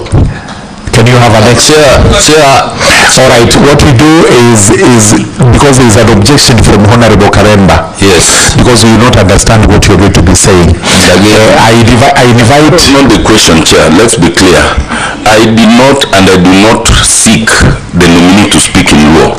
What I want to understand is why he has listed the law as one of the languages he speaks, and Spanish. Those two. Just has he put it Turkana? yes. He speaks Turkana, Swahili, English. Then he also speaks Luo. He speaks Spanish. I speak Kikuyu, and I'm not a Kikuyu. I don't think he needs to explain that one. I'm not an Arab. So why do you speak Luo? Chair, can he add when he will start speaking? Honorable Farah, order please. Why do you speak just briefly tell us how you came to. It is a reflection, Honorable Chair, of my journey. At some point when I was very young, I lived with my mom in a place called Nyawita, somewhere in Kisumu. And my first primary school, I attended there, and that's the language that I picked as a child. So speak as your mother tongue. Somebody taught me Kikamba as my mother tongue, and I'm not a Kamba. Thank you so much. Thank you very much for the chairperson of Kenyans. There is no big difference between other countries. Anyway, that's with a light touch so that we make it as lively as it can be. Erastus, thank you very much for appearing before us. We are through with the session. As we said, it's a session to confirm whether the process by which you were nominated was a process in accordance with the Constitution and the law. Number two, whether from your own expression you are suitable for this job. We cannot make that verdict now. These members will retire. They will evaluate everything that is before us, including what you've told us, and we'll make a report to Parliament. So for now, we discharge you so that we can hear the next nominee. Thank you very much. Thank you very much.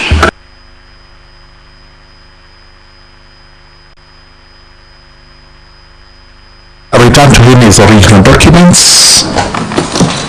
The rest of them can remain with us, the copies. Okay.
morning, nominee.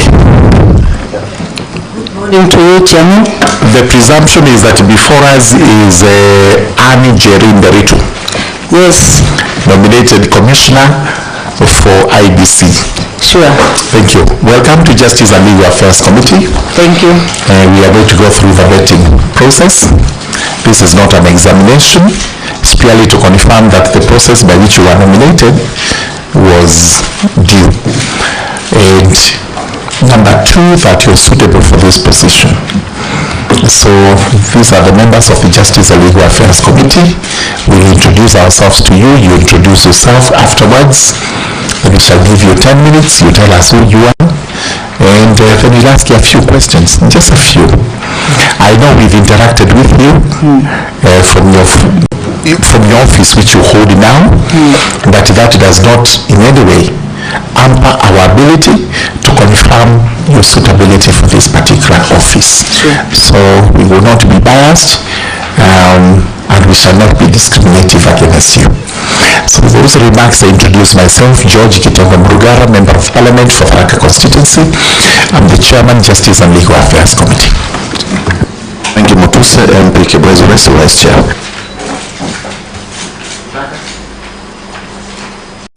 Mogaka, I'm elected by the way people of West Mogrango constituency and a member of JLAC committee. Molo, member for Ariada. Mushangi Karembe, Member of Parliament for Runyenjes and a member. John Makali, Member of Parliament for Kandui constituency, a member of this committee. Wood, Wajir East.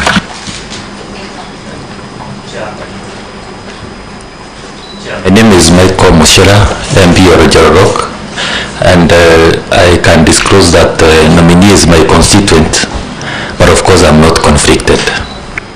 Thank you. Right, Honorable. Thank you, Chair. My name is Uhuru, nominated member and a member of the JLAC committee. Secretariat. Chair, my name is Peter Chamano.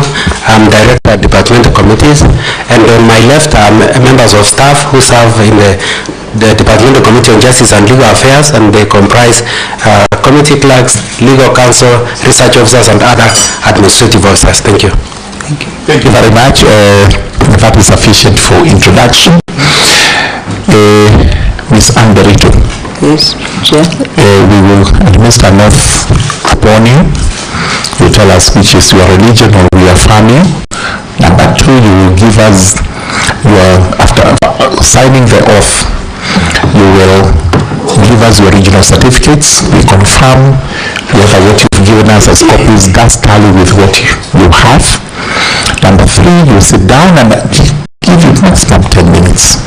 You take us through the journey of your life since birth up to today, when you hold that office in the register of political parties, and you can say anything about elections in Kenya. Thank you so much for that. Sergeant at Arms, can you please administer the oath? Now she can choose a book, the Holy Book, or affirm. Chair, I'm a Christian, I use the Bible.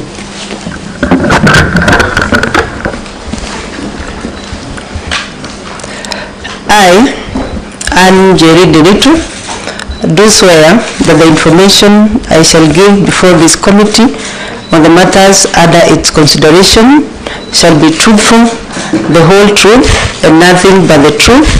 So help me God. Thank you very much. Sign the oath you've sworn to or you've sworn with. No idea what you do to an oath.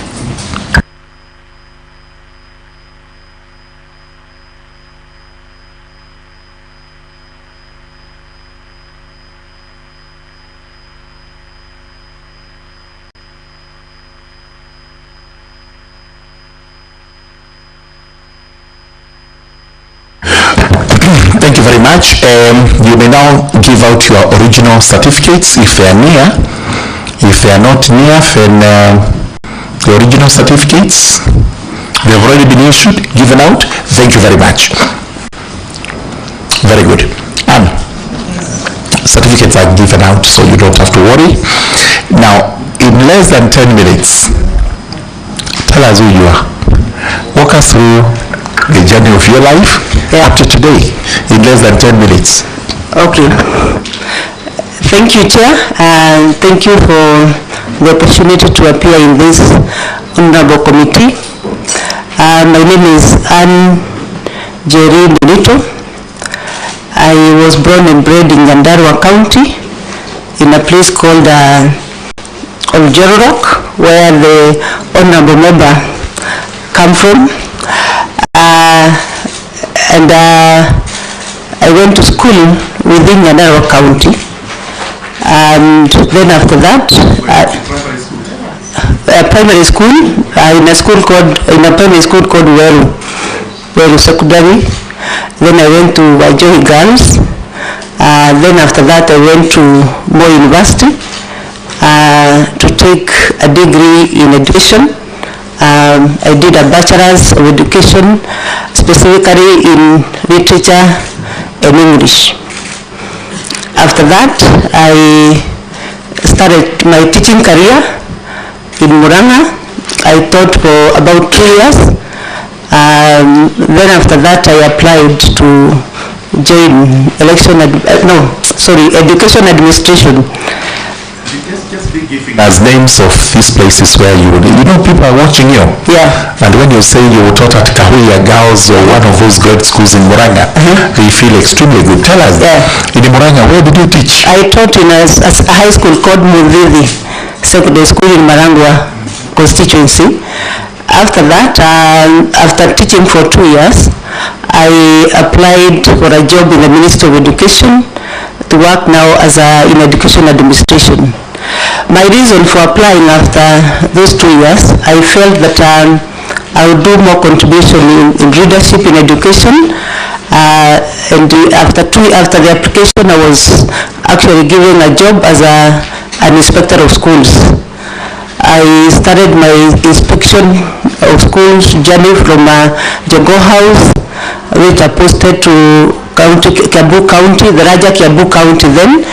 And in the process, I got promoted. I was posted to Kiambu West, which its headquarters was in Limuru. At Limuru, I worked as an area education officer, and then also as a district quality assurance and standards officer.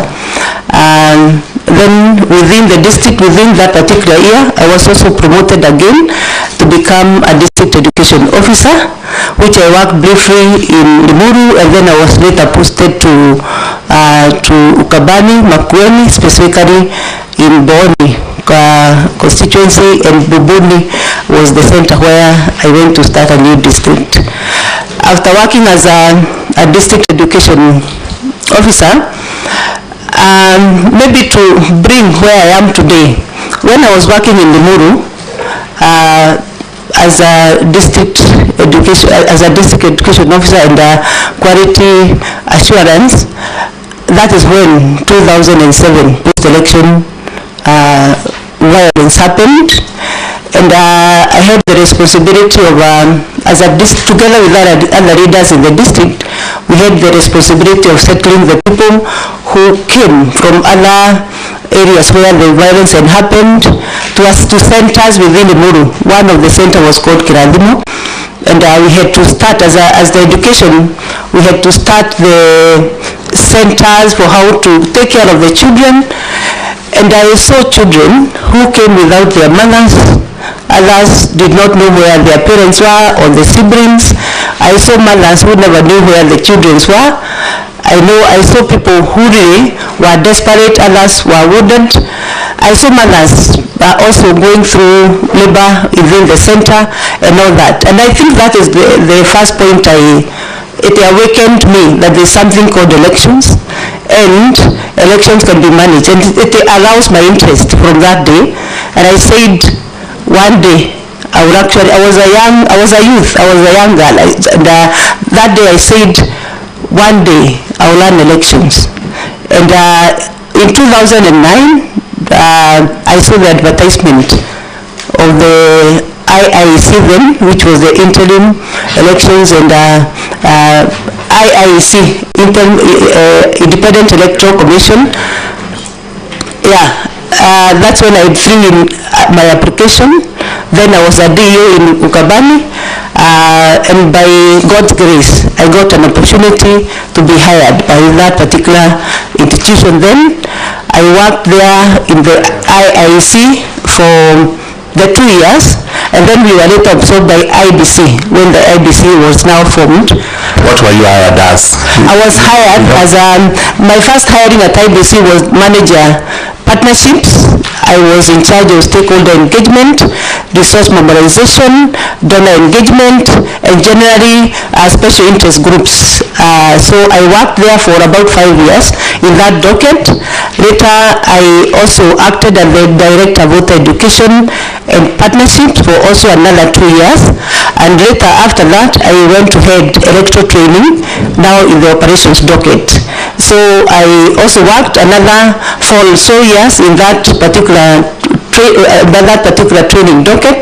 So in total, I worked in IEBC for 9 years. After that, an opportunity arose at the Office of Registrar of Political Parties, and government then was looking for someone to go and sit in an acting capacity as they recruited the Registrar of Political Parties. The then IEBC chair, Wafula Chebukati, seconded me to go, of course with the consultation with government, to go and act as the Registrar of Political Parties, awaiting the recruitment. That was 2018. Later, which was supposed to be acting for 6 months, later turned out to be almost 2 years, which I acted, and later the position was advertised. In the year 2020, I applied, and the rest is history, because now I was confirmed as the Registrar of Political Parties. So in total, Chair, I've been working as the Registrar of Political Parties for a period of 7 years. And it has been a long and bumpy, sometimes a bumpy journey, but through it all, I've seen the institution grow from what I met as about 46 staff to now around 120 staff. We have 12 offices established in the counties. At the Office of Registrar of Political Parties, I've also established systems.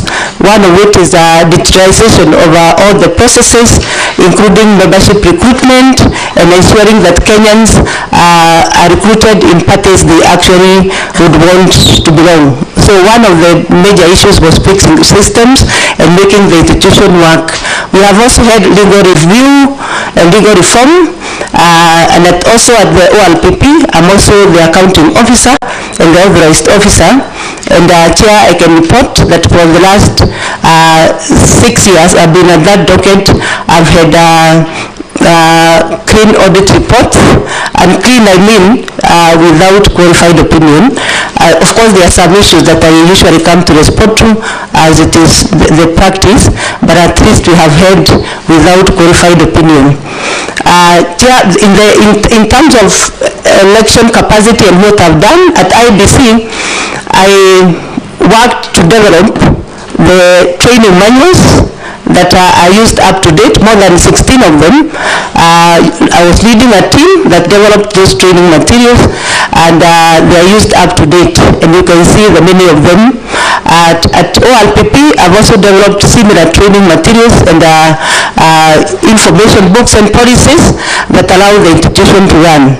Chair, I can also confirm when I was working at IEBC and the partnership department, I also developed policies and also frameworks for engaging partners, and also developed policies on how to engage the special interest groups. I'm also an accomplished bridge trainer, which is a training which is one of the highest accrediting training that you can have in the electoral space. Apart from holding the degree in education, in literature, I also hold a master's degree in linguistics, and also hold a diploma in administration, I also hold other certificates. I've been trained in elections in India for about 2 months. I've trained in election comparative training in election management in India, in South Korea, and also have many bench making across the world. I've also been involved as an election observer in at least 21 countries in the globe. I've also trained different institutions, including electoral commissions, in elections management. So I'm very sound with electoral policy and electoral training and the operations of elections not only in Kenya but also in the region and comparative across the globe. I'm also all round because I've also managed political parties. I've engaged political parties back to back. Probably I'm among the very few Kenyans who are able to say that I know elections back to back because I've worked right from when a person expresses interest to learn for elections up to the time the person is elected. I know the processes back to back, starting from expression of interest and then coming all the way to become an officer who have been elected in a particular position. I'm able to relate and process all that information. Thank you. Thank you very much. I think you will be delving into your experience into this, but these members have questions for you. Sure. To show that the process of your nomination and your suitability for that job. So I think we start straight away. We have one lady who is sitting with us, Honorable Zulekha, should be the first one.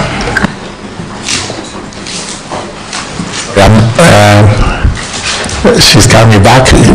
As she comes back, let me have Honorable Otinda Melo. We can pose the question.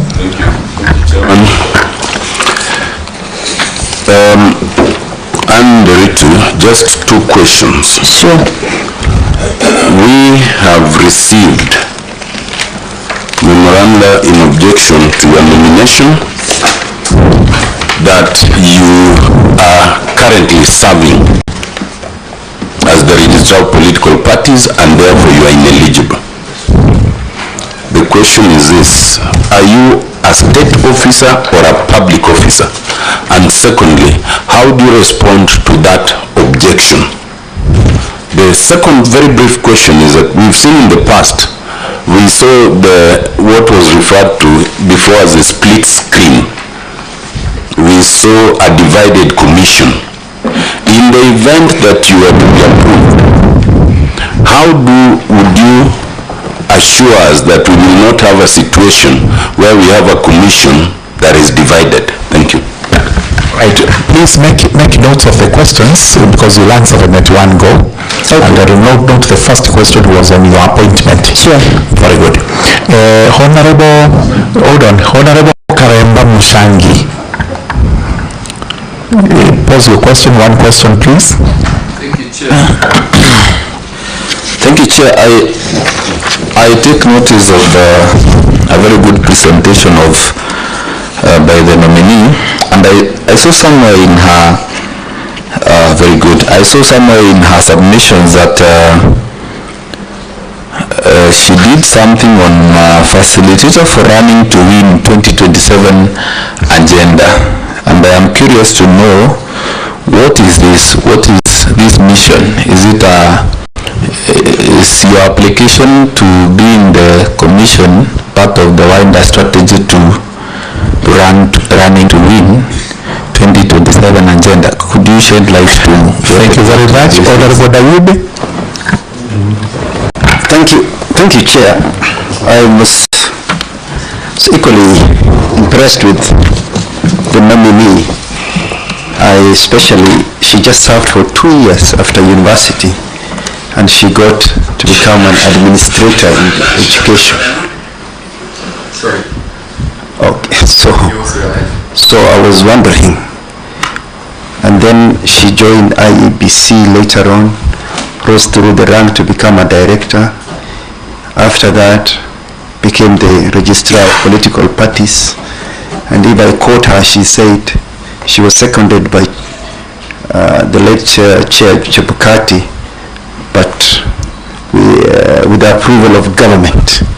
So I'm wondering, what is this helping hand that is taking her through all these positions, is she what we call the deep state that people talk about? And I didn't even know about this winning to 2020, running to win 2027. I'm even more curious now. And Chair, the nominee has worked for a long time in IEBC, 9 years. She has also worked 7 years in ORPP.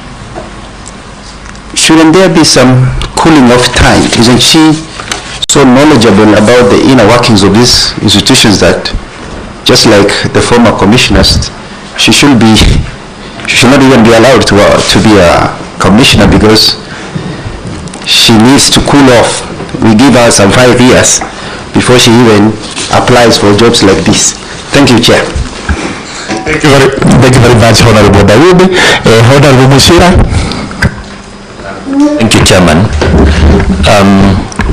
Nominee, your office has been perceived to lack independence, the ORPP, to some extent that anyone who wants to register probably a political party fears that you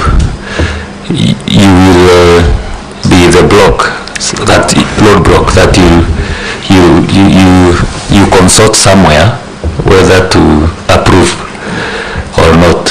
So I would wish you to confirm that, and if it's so, whether this lack of independence will be transferred to the IEBC. Thank you, Chair. Thank you. The Honorable Lady Member, Zuleika. Thank you, Chair.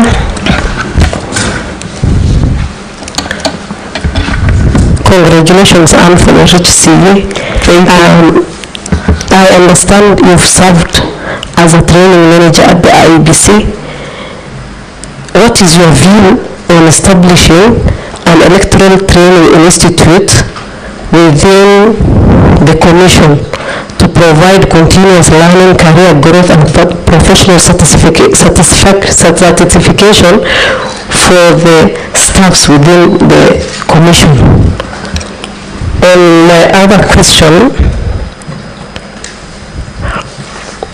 still you've worked at the IEBC for many years, and in the recent past we've seen the way the Commission has been divided when it comes to the election time, and even in terms of the management within the IEBC. How will you foster an institutional culture of neutrality and non-partisan among the IEBC staff? And what are some of the leadership principles you will bring to the Commission plenary to ensure effective teamwork among the commissioners and the staffs? And finally, how will you respond to concerns about potential institutional bias arising from having previous relationships with staffs and stakeholders? Thank you. Thank you very much. Closely intertwined to Honorable Dawood's questions. Nominee, we give you time to respond to that. Okay. Number one. Number two, you be precise, concise, brief, so that we are able to make progress very quickly. Okay? Thank you. Thank you very much. Let's give you time for that. Chair, I'm a linguist and I was taught summary. The first question is on my suitability or my eligibility as a commissioner, because I am currently holding an office. My response to that, Chair, to honorable member, first, I'm a state officer, not a public officer, and I want to respond by giving a document. I don't know where it is. It's a document to the members. You can give it to a few of the members.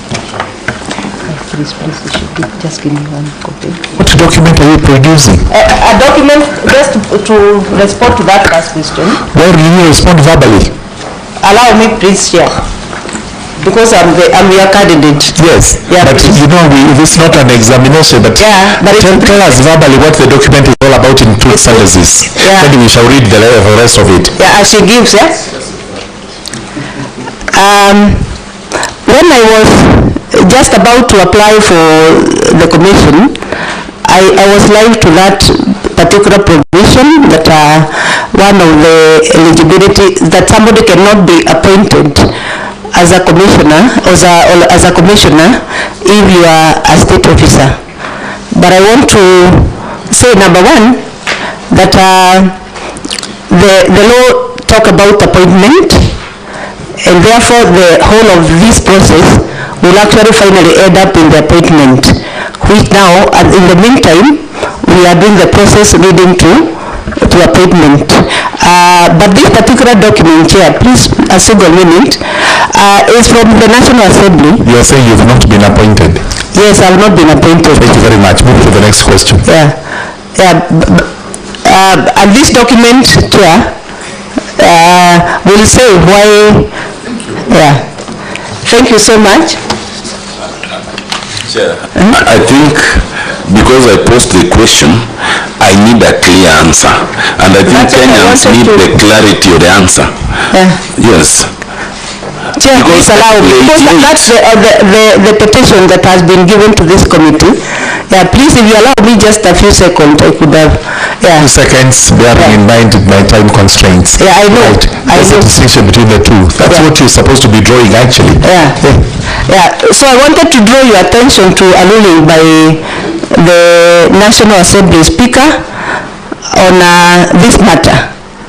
And it was ruled on 4th of December 2014, when one person who was a state officer was before a committee and they were supposed to be approved by Parliament. And without reading the whole document, I will just go to the last 2 paragraphs of what the Speaker said. He said, I therefore rule that the office of Member of Parliament of Kajiado Central or any other member does not fall vacant on account of his nomination for appointment as a cabinet secretary. Such a member will only be required to vacate office by tendering his resignation just before assuming the office of the cabinet. Thank you. Nominee, appointment and nomination. On the discussion. Next question. The next question, Chair, was on if the divide is clean about the split commission.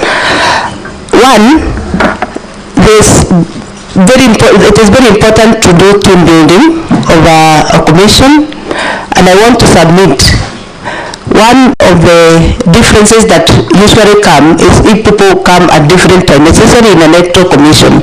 Team building, and especially when they come towards the end of towards the election, the time for team building actually may not be there. Now that we are entering all of us together, should we be approved by this Parliament, then team building and working together for the common good will be our intention. And therefore I submit, Chair, personally I will try to be as a team player as much as possible. Should there be conflict, we shall be looking out to see how we can resolve conflict rather than split, because we have a responsibility to deliver. And therefore I want to submit at a personal level that I would want to play part of the team under the leadership of the chairman, if approved by Parliament. The other question is that this question of learning to win facilitator. Learning to win a facilitator, actually, it's a program to bring many people who are, especially the young people. It's actually a civil society program in Kenya. It aims to bring the youth, the person with disability, and women, the marginalized, to try to bring as many in the ballot paper as possible. We call it learning to win because we are trying to bring the marginalized communities, the youth, the person with disabilities, and the women to come to the ballot paper. So it's a civic engagement program that I'm usually involved in terms of mobilizing the people to participate in elections. So it has nothing to do with the people who are learning for elections. on helping anybody. Is actually a civic engagement. And we target the universities. We do programs in the universities for them to understand the space of elections. We target women who ran and failed last time. We target the marginalized communities who have no representation, so that by doing so, we have as many as inclusive elections as possible. So I've been facilitating when called upon from time to time for them to understand the sharing and the election laws and what is there for them to prepare to join the election space and also learn and be in the ballot paper. The other question, Chair, was what is the helping hand? Looking at my CV and career, whether I'm part of the deep state. Of course, I'm tickled by deep state, but I want to say the helping hand can only be described in two. Number one, my hard work, because I'm usually focused. I want to do the right thing. I work hard. I work beyond my time. If you give me an assignment, I'll do even beyond what you told me to do. That has been my philosophy, the philosophy of excellence. And if you work as a young person around people who really want excellence, automatically somebody will pick you up. You pick you up and see there's a person who means well and he has the capacity and ability, and I have that particular feeling that you should continually develop yourself. That is one. Two, of course, I'm a Christian. I pray. So if there's any helping hand, God has been involved. Yeah. Good. Next question. The next question, the independent of OLPP, whether I have to consult other people so that I register a political party. The first thing... Chair, she didn't go to Honorable Dawood, where he says your status now looks suspicious. The nomination now towards your appointment to the commission is suspicious in that you have a long relationship with IEBC. So what exactly are you going to do there? Whether I need a cool of, indeed was the next question, but let me respond to it first. That whether I need a cool of time. The first thing is that I think this country needs to tap experience. And provided an officer is a person of integrity, is hardworking, is able to do the right thing, then I don't think you need any cool of time, because you are actually transferring that experience. It will be a wasted talent if now somebody who have worked and has talent is thrown out on basis that you need to cool off. My take would be you need to translate that experience even to do better in elections. He is asking whether that helping hand, which was alluded to, is not the helping hand that is taking you to IEBC where you were for 9 years. The helping hand, even if God is taking me there. Yeah, leave the deity, leave God. What about the other human being hand? I doubt which is the hand, because I think the jobs were open for application, and I applied just like any other. If they are Kenyan, I went through a process, and here I was, and I don't think I know any person whatsoever who actually is the hand. Yeah. Thank you very much. Political party? The question of political parties, first of all, the issue of registering a political party, if I come just to registering a political party, is governed by the law. And the Political Parties Act is very clear which processes and steps to follow when you are registering a political party. At no point do we consult anybody about how we register a political party or not. And the Act is very clear that the Office of Registrar is an independent state office, and I think we have, to the largest extent, seriously, we have maintained that independence. We have registered, since I joined 2018, I've registered 34 political parties. Right now, there are about 40 or so that are going registration. And every day you see newspapers publishing political parties that are supposed to be registered. Including DCP of the impeached deputy president. Yeah, I don't know whether it was for him, but we registered with officials who presented themselves Yeah, the officials who registered, whether he came to join it later, that's another story altogether, but we have registered as many political parties as they have met the requirement of the law, and we shall continue to register. Sometimes we are even challenged that we are registering too many political parties, but we maintain that Kenya is a multi-party democracy, and as far as a person is meeting the required legal framework, then he should be allowed to register a political party. So really we are not biased. We have worked beyond reports. You make decisions. Sometimes one divide is not happy because there are two people maybe who are fighting, and it's bound to happen in any institution where decisions are made. Somebody may express that I'm not happy with the decision. Luckily, the appeal mechanism in this country, if somebody is dissatisfied with the decision, is able to take it to the next level of dispute resolution. The other question was whether I support the establishment of Electoral Training Institute for the staff within the Electoral Commission. The truth is yes. When I worked as the Director of Voter Education and Partnerships, we even developed a concept. We even engaged with the KICD, Kenya Institute of Curriculum Development. We even developed a curriculum. We engaged with Kenya School of Government. We were to establish such an institution, and I was the first person to develop that concept paper of establishing an institution. We even were supported at some point by IEBC. IEBC is the organization that brings the global electoral commissions together, and they gave us some little fund to try and do the concept, which I did, but before probably I could complete, I was transferred to another department, but I still think it's a very valid idea, very important.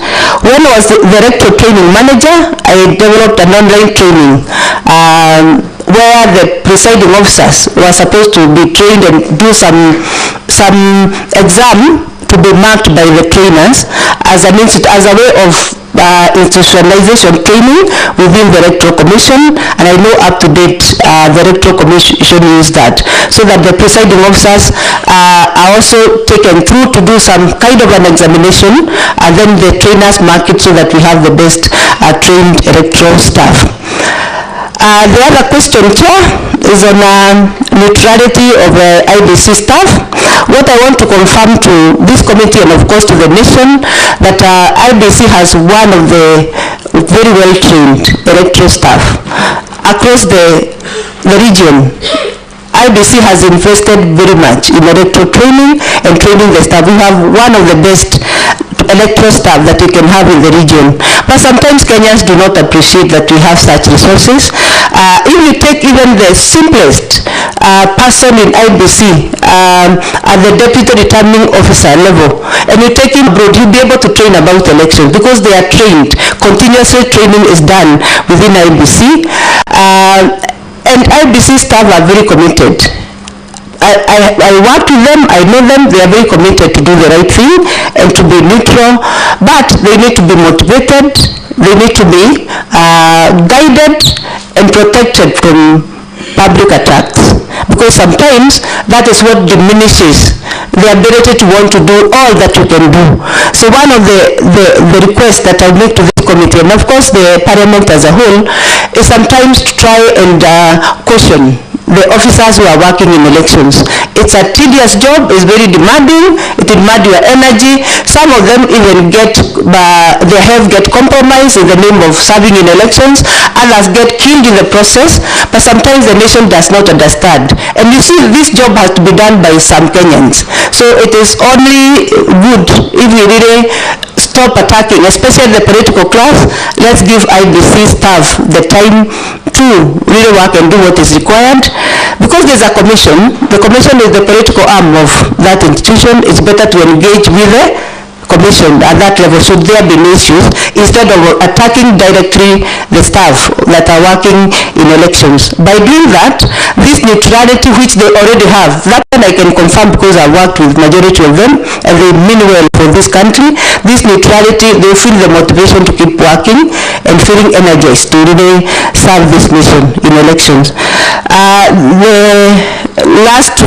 The second to last question was which leadership principles will I bring to the IEBC Commission that will enhance governance? I think the first one should be my ability to stay focused and to do a project and finish. I am able to see back to back of a project and want to finish.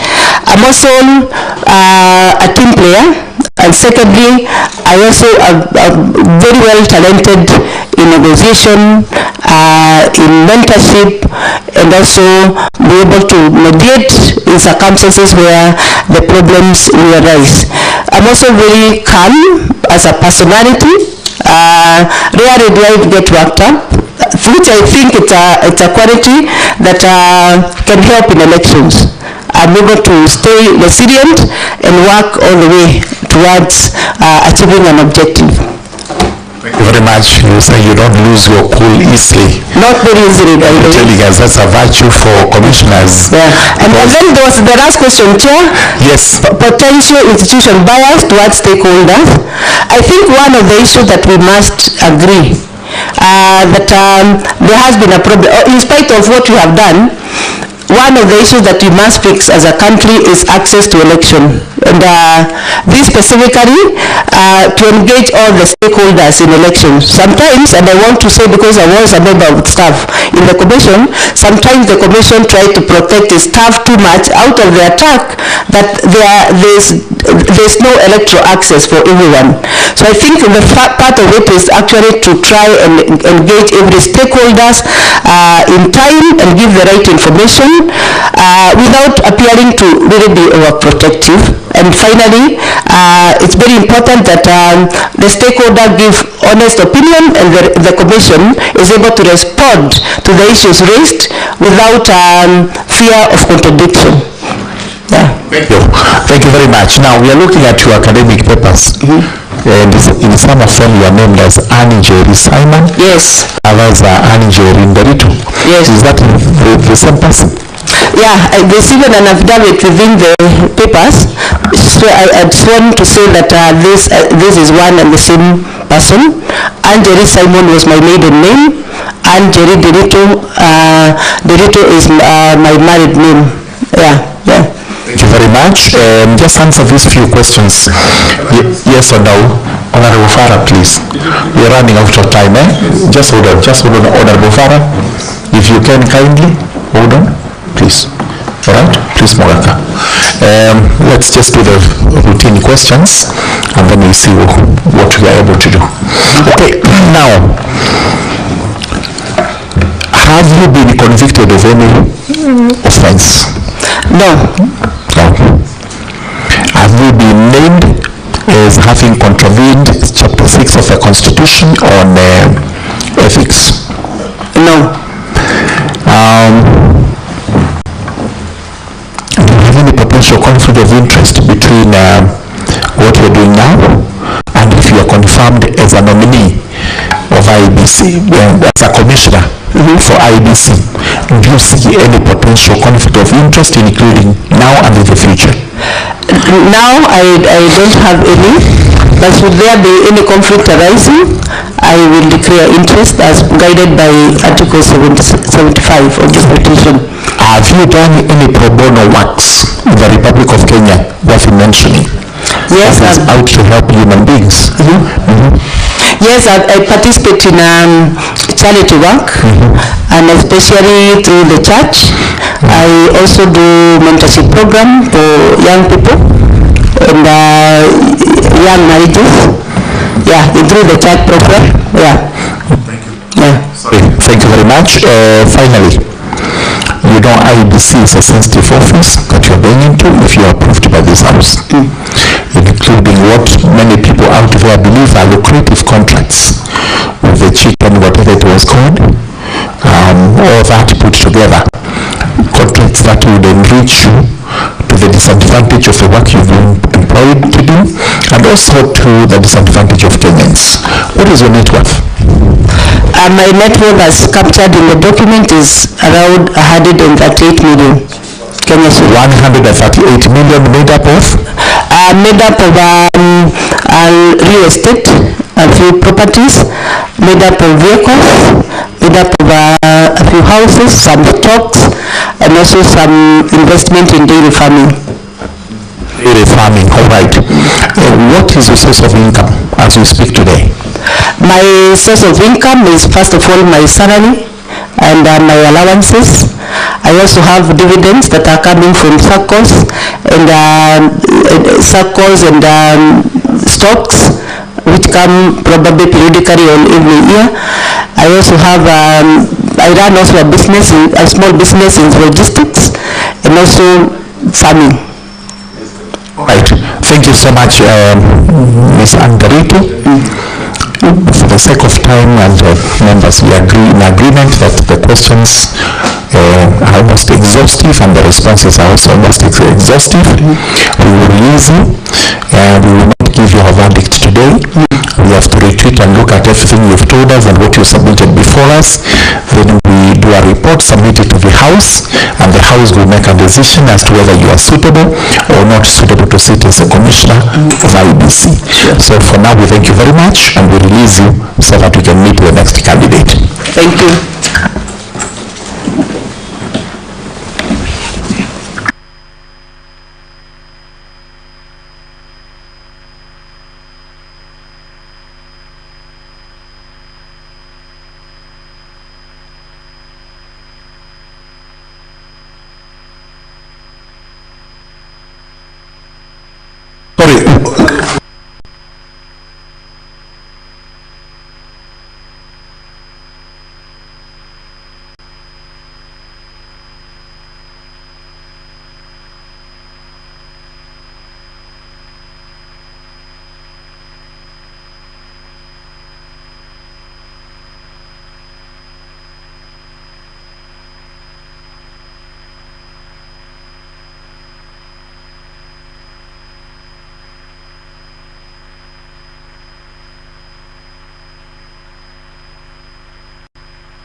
Thank you. You may sit kindly. Nominee. Nominee. Moses Alutalala Mukwana. I presume that is your name. No. Put on your mic so that you'll be heard. Assist him kindly by pressing the necessary buttons. Yes, there you are. Right. Welcome to the Justice and Legal Affairs Committee. We are here for a very important exercise, which is to ascertain the process by which you were nominated and also confirm your suitability for the position nominated for, which is a commissioner to IEBC. So it is not a mean feat, it's a very important commission, and Kenyans are actually looking upon you to see, number one, whether properly you're before this committee, number two, whether you are suitable to sit as a commissioner. So we will introduce ourselves to you, Moses, then after that you'll introduce yourself to us, give you 10 minutes to run through the journey of your life so that you tell us exactly who you are and how you've ended up being before us. So my name is George Gitonga Murugara, Member of Parliament for Tharaka Constituency. I'm the Chairman, Justice and Legal Affairs Committee. Asante. Mengi Mutuse, Vice Chair, MP Kibozi. Shukran, Mheshimiwa. Zulekha Harun, nominated member and a member of JLAC. Shukran. Michael Mushera, MP Rock, member of this committee. Shukran.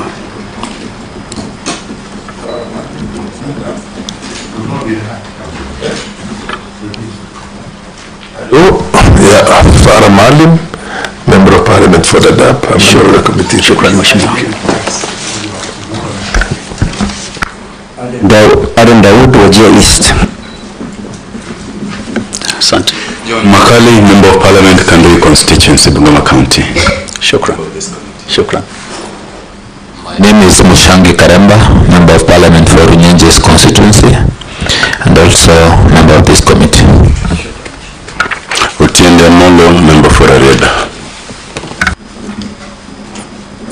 Ogaka, I'm from West Murango Constituency, member of this committee. Thank you. Yes, Secretariat. My name is Peter Chemuno, Director Departmental Committees, and on my left are members of staff serving the Justice and Legal Affairs Committee, and they consist of legal counsel, research officers, committee clerks, and other administrative officers. Shukran. Thank you very much, Moses. This is the team that is to conduct the vetting. Yes, sir.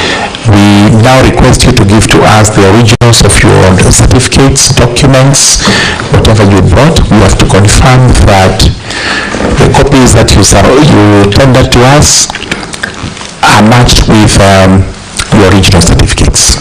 In less than 10 minutes, take us through the journey of your life, from birth to today. Kaka Mheshimiwa Mwenyekiti, shukran kwa mwaliko. Najua kwamba tulikuwa wengi na ni lazima niwashukuru waheshimiwa wabunge. I'm sorry, I think we've skipped one before you introduce yourself. Let's give you the oath.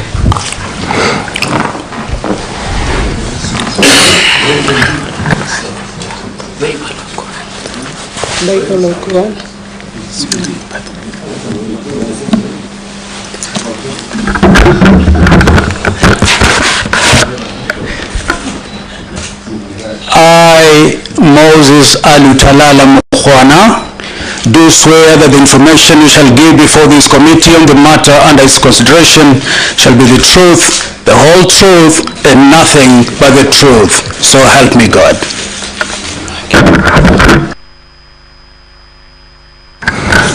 Thank you very much, and sorry for that. Just sign your oath.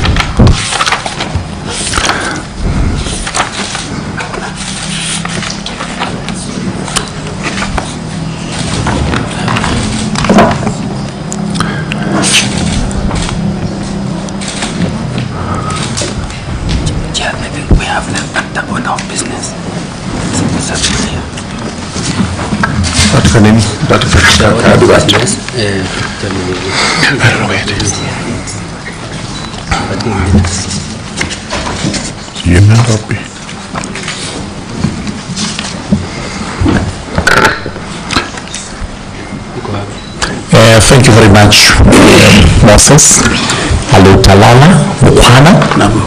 We notice that you're selecting to proceed in Kiswahili, which is allowed, absolutely. Some of us will ask you questions in English, others will do so in Kiswahili, but you're allowed to speak the language, any of the two languages. So you may proceed. Unaweza kuendelea. Shukran kaka mwenyekiti na mkubwa wangu kisheria, kiwakili, kwa mwaliko wa leo. Nawashukuru waheshimiwa wote kwa nafasi hii. Najua tulikuwa wengi walioomba, na kwa kupewa nafasi lazima nitangulize shukran. Jina langu linalojulikana sana katika umma wa nchi hii ni Alutalala wa Mukhwana, lakini mamangu kanibatiza kupitia dini ya Kianglikana, akaniongeza Moses. Sasa ikabidi niwe na majina matatu, Moses Alutalala Mukhwana. Nimezaliwa miaka 57 katika kijiji kidogo kinaitwa Ituti. Ituti iko katika kata ndogo ya Butere, kata kubwa, jimbo kubwa la Kakamega. Shule yangu ya msingi nimesomea Ituti Primary School tangia darasa la kwanza. Wakati huo kaka mwenyekiti, hatukuwa na shule za chekechea, hivyo mimi nikaenda darasa la kwanza mara hiyo na nikang'ang'ana mpaka mwaka 1980 nilipofanya mtihani wangu wa kidato wa darasa la 7, zamani hizo ukiitwa CPE. Baadaye kwa sababu ya matatizo kule nyumbani, babangu kaniita hapa Kibra, zamani akifanya kazi ya udereva. Mimi nikaja nikaishi naye katika mtaa mdogo unaitwa Makina pale Kibra, katika kitongoji pale. Mwenyewe alikuwa anaitwa Mzee Mahmudi Gal, namkumbuka mpaka wa leo. Kasoma kidato cha kwanza, cha pili shule iliyoitwa RGS Secondary School. Haipo tena, ni zile shule zilikuwa za tabu, bora umesoma, zilikuwa kwenye gorofa pale. Wale wa zamani hapo mnakumbuka pale Grogon kuna sinema ilikuwa inaitwa ABC Cinema pale chini. Sasa kando pale kwenye gorofa kulikuwa na shule ilikuwa inaitwa RGS Secondary School, Ram Garia Sikh Secondary School, ni shule ya Wahindi kwa pale. Haipo siku hizi, maana zilikuwa ni shule za tabu tu kakangu. Baadaye nikapita mtihani wa kidato cha 4. Nikapita, lakini sikupata fursa ya kwenda shule nzuri, japo nilipita na kiwango cha division 2. Zamani hapo ulikuwa umepita. Basi babangu akahangaika, akanipeleka shule moja kule jimbo la Kiambu inaitwa Mubuga High School. Mwenyewe zamani anaitwa Kansela Njoroge, marehemu sasa. Kidato cha 5, kidato cha 6 nikapata alama ambazo hazingeniwezesha kuingia chuo kikuu mara moja, maana zamani tulikuwa tunaitwa principals. So nilipata 2 principals and 1 subsidiary. Zamani hizo ulikuwa unatakana upate 3 principals. Ikawa sasa lazima nitafute ni vipi nitaweza kujikimu, na si kujikimu tu kakangu, ni kukimu mamangu, wazazi wangu, maana kama nilivyosema hali yao ilikuwa si hali. Nikawa ni mwalimu katika shule moja inaitwa Ocean Academy, mwalimu asiyefuzu, zamani akiitwa UT, mwalimu asiyefuzu. Nikang'ang'ana, nikafunza miaka 2-3, lakini nikajaribu nikapata kuingia katika chuo cha ufunzo wa walimu kule Nyeri, inaitwa Kagumo TTC.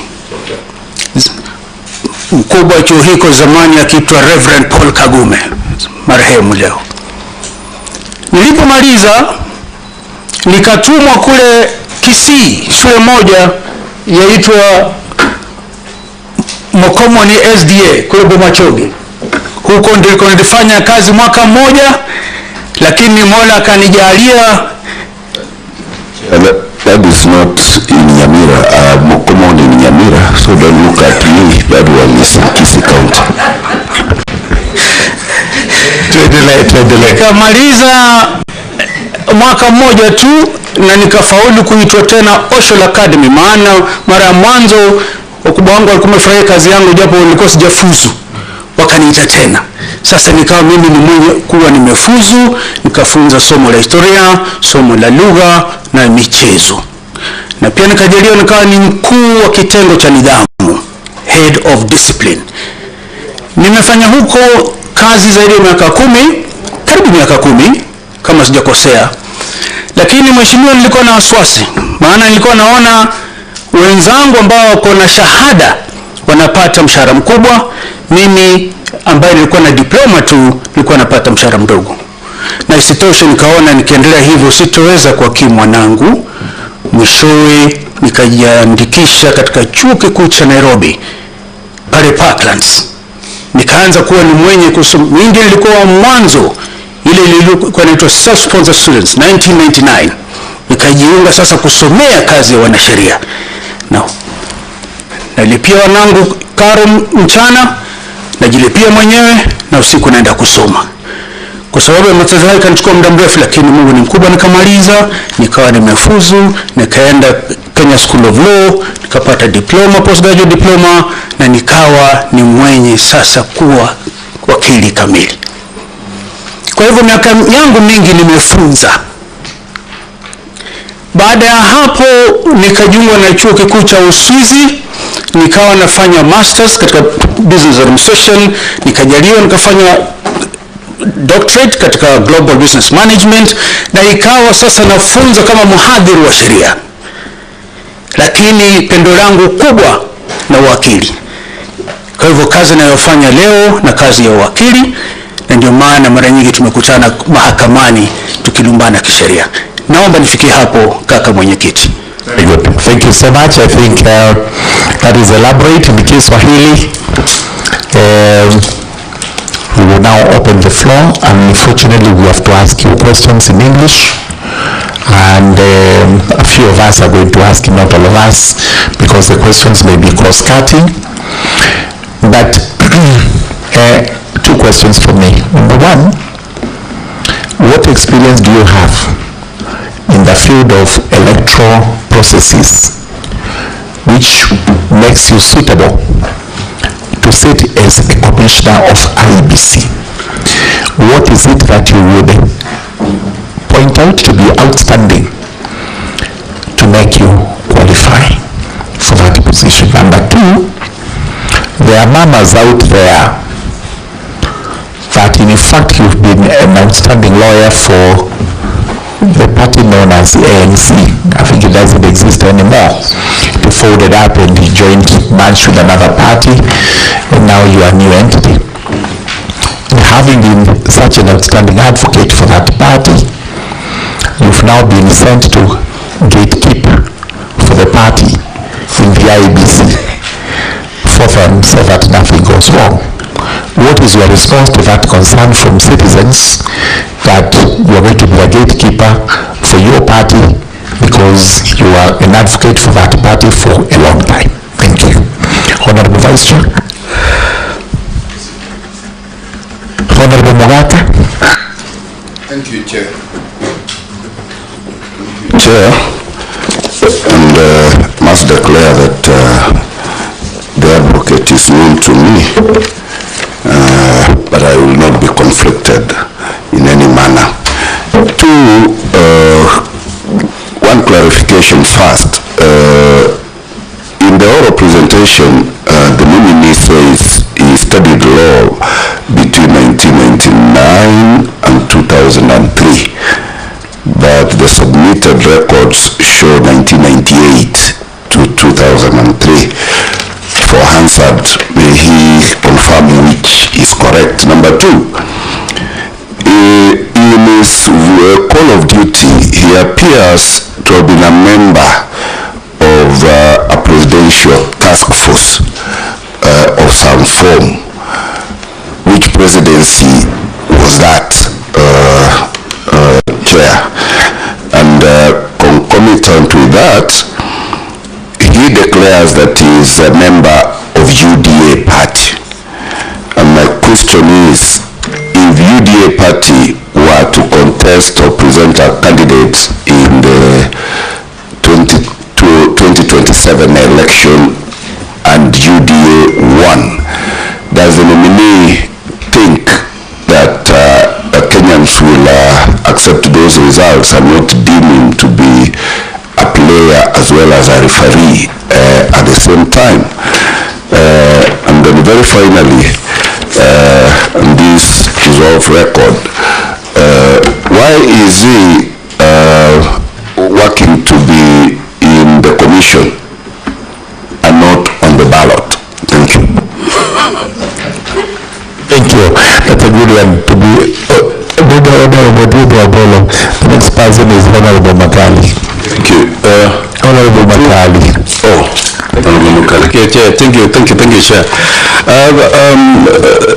Dr. Lutala, I think I want to bring in one of the serious commentators on issues governance on TV. One of the critical issues that face elections in Kenya is trust deficit in the commission, the people who are conducting the elections. If we get you appointed, what are you going to do to ensure that there is trust in the commission so that the elections in Kenya can be fair, accurate, verifiable, and credible? Two, as a lawyer, one of the key things the commission is supposed to do is to do delimitation of boundaries, which is the elephant in the room. Right now, we are past the period for doing delimitation of boundaries. Some of the bigger constituents like mine, people are campaigning and saying boundaries are going to be limited. What are you going to do once you get this particular commission to ensure that boundaries are delimited? Thank you. Very much, Honorable Vice Chair. Thank you, Chairman. Dr. Alutalala. Thank you, sir. One of the biggest issues that has been coming from the past management of our elections has been the issue of ethical behavior of staff and commissioners, in the sense that some are biased, and as well that in the overall procurement and administration there has been perceptions of corruption, such that electoral budgets are inflated because of corruption. So I would want you, number one, having had represented the party called ANC and its party leader, if the party leader of ANC was to be a presidential candidate, how will you behave? Number two, what are you going to do in terms of sealing corruption loopholes at IEBC? Right. Thank you so much, Moses. Honorable Tienda, ask only one question, please. Yes, I'd like the Secretariat to give you a copy of the Constitution. Give him a copy of the Constitution. Yes. No, just repeat it, sir. There is documented, there are in fact active cases of corruption at IEBC formally. Yes. So if this committee approves you and Parliament approves you and finally you are appointed to be a commissioner of IEBC, what practical steps will you take, measures to seal corruption loopholes at IEBC? Thank you. Yes, Senior. Please, the final one. Muhona, I'd like you to look at Article 166. If we just open it, 166. Actually, no, 163. Sorry, 166.3. It appears to me from your documents that you finished at the Kenya School of Law in 2013. And from your documents you say you've been a member of the Law Society from 2014. You have not included your certificate of admission. I suppose then it means you admitted in 2014. That then means you're an advocate of 11 years standing. Under Article 166.3, you require at least 15 years experience, either as a distinguished academic, judicial officer, legal practitioner, or such experience in other relevant legal field. I'd like you to persuade us, or at least persuade me, on how you meet those qualifications of 15 years under Article 166.3b. Thank you. Let's look at the sections, all of us, the articles together, so that we don't also... I think let's start with 88, so that he's able to answer and we don't... 88 states as follows.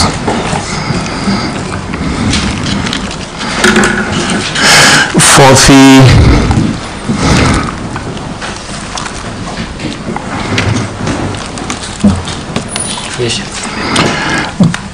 a person is not eligible for appointment as a member of the commission if the person has at any time in the preceding 5 years held office or stood for election as a member of parliament or a member of county assembly or a member of governing body or holds any state office.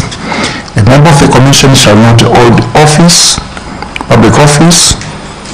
No, a member of the commission shall not hold any other public office. Where is the qualification? Chair, actually on that issue also, on the question you had raised, Chair, I think that the rider to that is on 88.2A, Roman 2, because you say that you are legal advisor to ANC. I think as you are responding, also just indicate that you are not a member of the governing body. I want to call, where do I find qualification for members? No, Constitution. Yes. The act, where is the act? Let's read the act. Composition, this for chairperson, right? Members, please. Okay. It's here. Qualification for appointment is chairperson or member of the commission. The chairperson of the commission shall be a person who is qualified to hold the office of a judge of the Supreme Court under the Constitution. A person is qualified for appointment as a member of the commission if such a person holds a degree from a recognized, has proven knowledge in the following matters that are set out over there. At least 10 years. Where is it? At least 10 years? Where is it then, yes? Has proven knowledge and at least 10 years experience in any of the following fields. Among the many of them is number 6, which is law, 10 years. All right, I think that one we've tried to sort it out. Very quickly, go through the other questions one by one, precise, concise, and brief. Thank you very much, Mr. Chairman. Sir, the first question which came from the Honorable Chair of this committee is what experience do I have in election processes, which then would make me disposed to assuming the position of the member of this commission. Number one, I'm a proven educator. A IEBC requires not only those who have been there and worked there, but requires people who can learn on their feet, educate the Kenyans, and be able to get the numbers of our young people out there to vote. I'm a consummate educator, rose on my knees, but thank God I'm here. So I bring education. Number two, communication. If you read the Carter Center report of 2017, exit report of 2017 election, part of the tensions that were witnessed in the country were blamed on the fact that the IEBC announced results before completion of the entire process without communicating to the public that it was okay to do so under the law, but most importantly, that once those main results come, they'll be made public. So I bring my ability and capacity to communicate. Honorable Chair, one great business guru said, if you do anything without marketing it, you are like a guy who is winking at a very beautiful lady, but in pitch darkness. She will never know you winked and you'll never find a headway. So IEBC must develop marketing strategies to market the commission, and that I have. Thank you. Next question, please.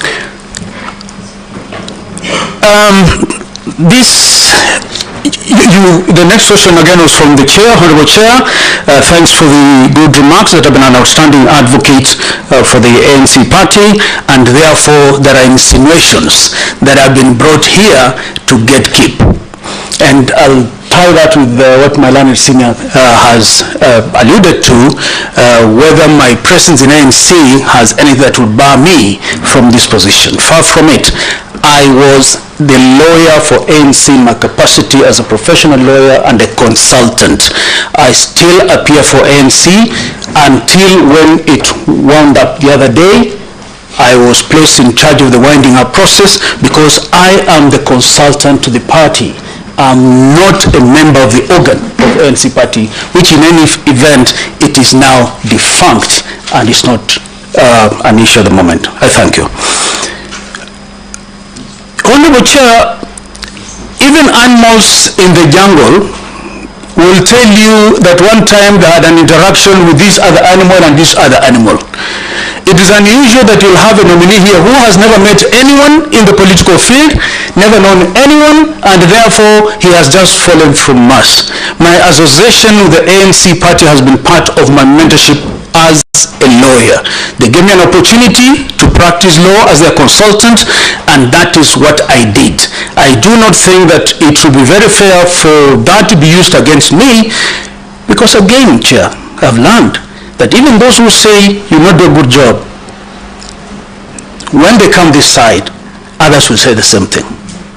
So many times it is not a very fair perception, but we are humans. We must take them in stride. That is in answer to the questions from the Honorable Chair. The Honorable Mogaka. Just go to governing. You are a member of the governing party. I've already responded and said I was an ANC lawyer. I practice as a lawyer. That's how I earn my living. And for ANC, I have been the lawyer for the party in my professional capacity. I have not been an occupant in any political organ or governing organ of the party. The Honorable Mogaka, the Honorable Member from Nyamira, thank you for the very kind words. You say that the dates I've indicated of the university are conflicting. That has been my story. Even when I joined the University of Nairobi, actually I enrolled in 1999, but I could not even get going until those dates that are indicated on that particular one. And for your information, if you look at my certificates, the transcript, they came way later. Because whereas those who were lucky to have the money and pay, they graduated way earlier than me. I graduated way later. So there is no material conflict. It's just the story of my troubled childhood and upbringing. That is a journey I'm proud to say I went through. Presidential Task Force. The Presidential Task Force that I have been a member is the one that deals with the presidential task force for addressing human resources for health. You know, there's been a big problem in the medical, with our hospitals, in the Ministry of Health. So I got the favor of His Excellency the President of the Republic to be a member of the Presidential Task Force. And that which has since been injuncted by Parliament and is not moving. Actually, it has been stopped, although there is an appeal. So yes, I was appointed, but as we speak, nothing's happening because there is a court ruling against it. A member of UDA... May I interject on that presidential... yes, Honorable Mogaka. I just wanted clarity whether the president that appointed into that task force is Dr. William Ruto.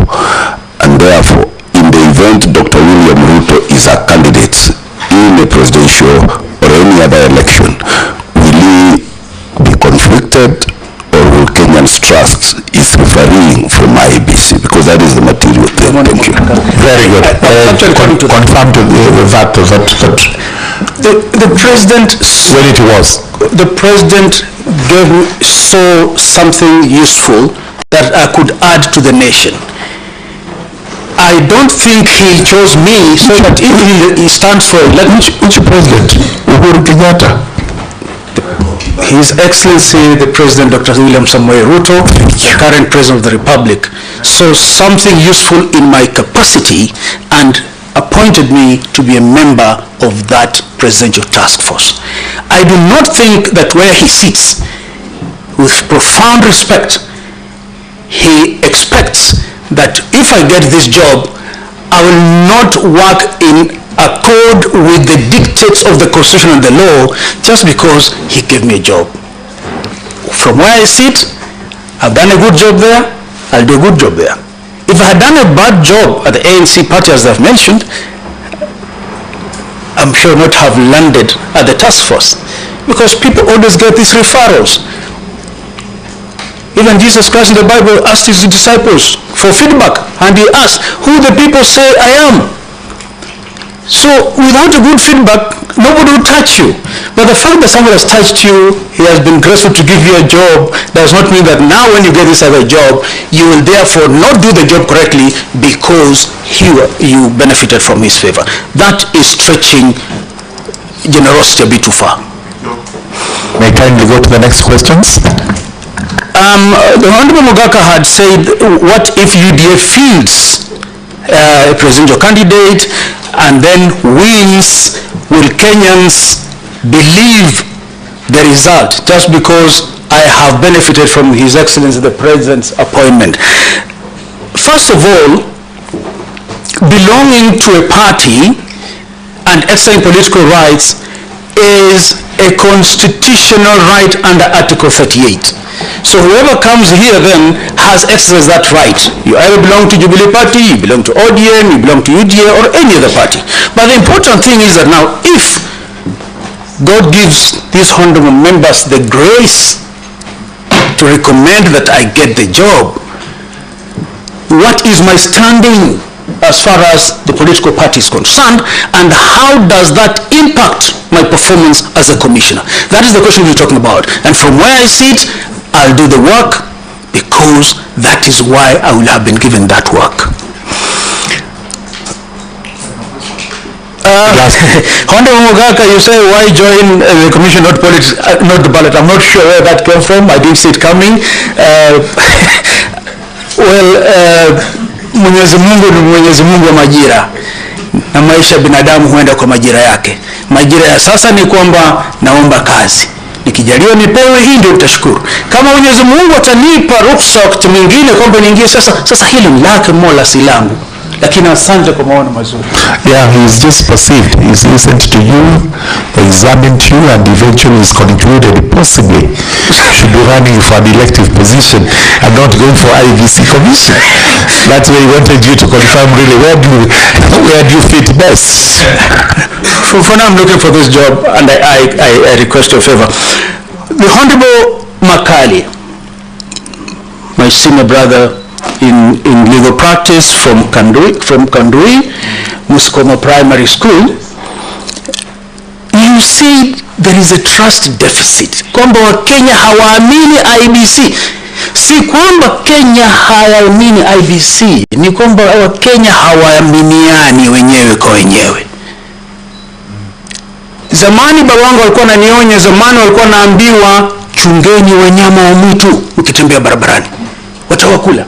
Siku hizi ananiambia kwamba babangu Java ni yungali hai Lamin, anasema kwamba siku hizi ogopa binadamu mwenzako, na nitaongezea ogopa Mkenya mwenzako. Kwa shida si IEBC. We must address the bigger problem. But for the interest of time, allow me, the Honorable Chair, sir, just to give what I think would be a first step in addressing this problem. The biggest problem in our election patterns has been that there is this perception that the bigger ethnic communities will gang up and they'll have it all. And why is it that those who are more in numbers indeed have done that? It is because the electoral system we have allows it. What is our electoral system? It is a majoritarian system, as opposed to the proportional representation system.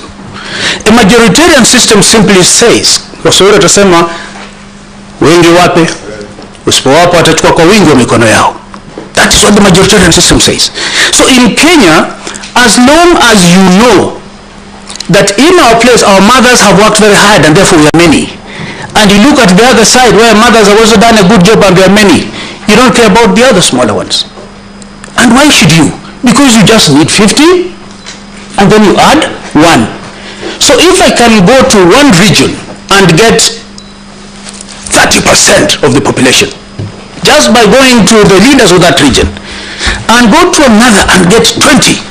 Why should I bother with the small tribes? So the problem is not because IEBC has an inherent problem. The problem is because the ecosystem within which IEBC is operating is faulty. Why don't we try the party list system of election, where you have an election system that provides that we will vote on the basis of parties. For example, Party X will present the list of their leaders in order of priority and the party. Party X, Party Y, and so forth. So when we go to the elections, you are looking at the party, number one. When you elect that party, if in the election the party gets 40% of the votes, it takes 40% of government.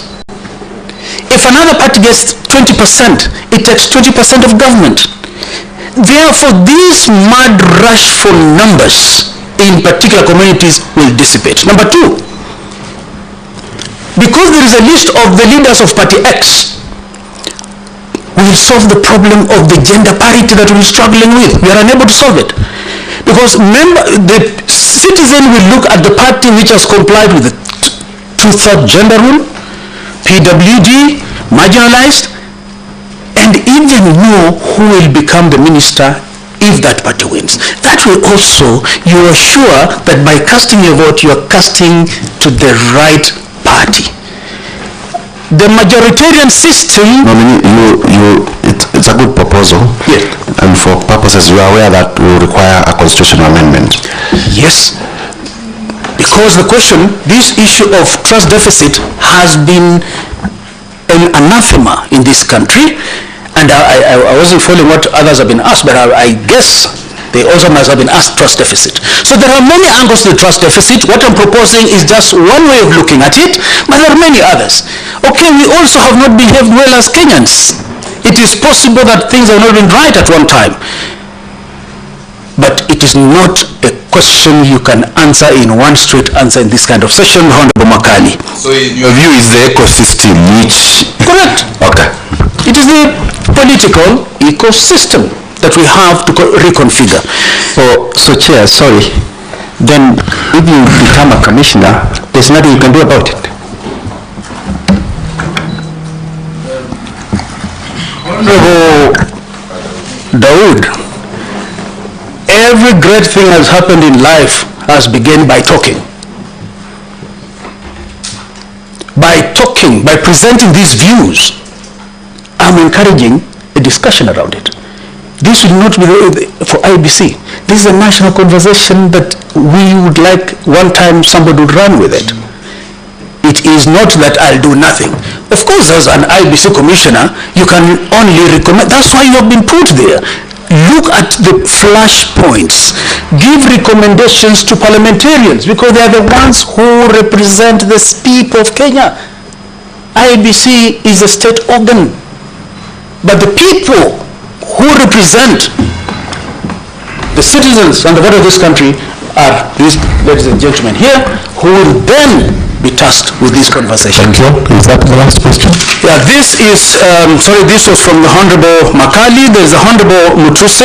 Again, my senior brother. Delimitation, please. Oh, delimitation. Yeah. Look, if, inshallah, we get this exercise through before we are time barred, then something will be done. But I'm aware that there is active litigation out there, so we are not sure what time this may be settled. If we go beyond, because the Constitution says that if we are going to do the boundary delimitation, 12 months must be clear before the implementation. Anything beyond that, it will not work. So it all, my brother, Honorable Makali, it depends on how soon this process will end. If not, we go into a constitutional spin and crisis.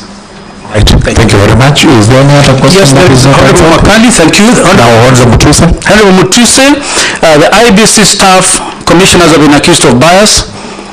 There is a procurement that has, it's said, it is many times inflated. My senior brother, this country sometimes is hard. It is not easy to say whether indeed those brothers and sisters of ours in the IEBC in the past have been biased. Because what does Article 50 say? The right to fair hearing. Until somebody is adjudged to have been biased, from where I sit as an advocate of the High Court of Kenya, it will not be right for me to say they have been. However, in Kenya we have perceptions, and gossips many times rules in this country. So if you allow me to digress a bit and say that if that is the gossip and procurement have been inflated, it is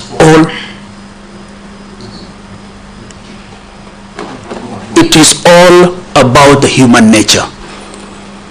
The laws are there, you have to do what's right. You're sitting in that chair, you know what to do, you have to do it right. If something happens to you and you decide to do what you want, how will we deal with you?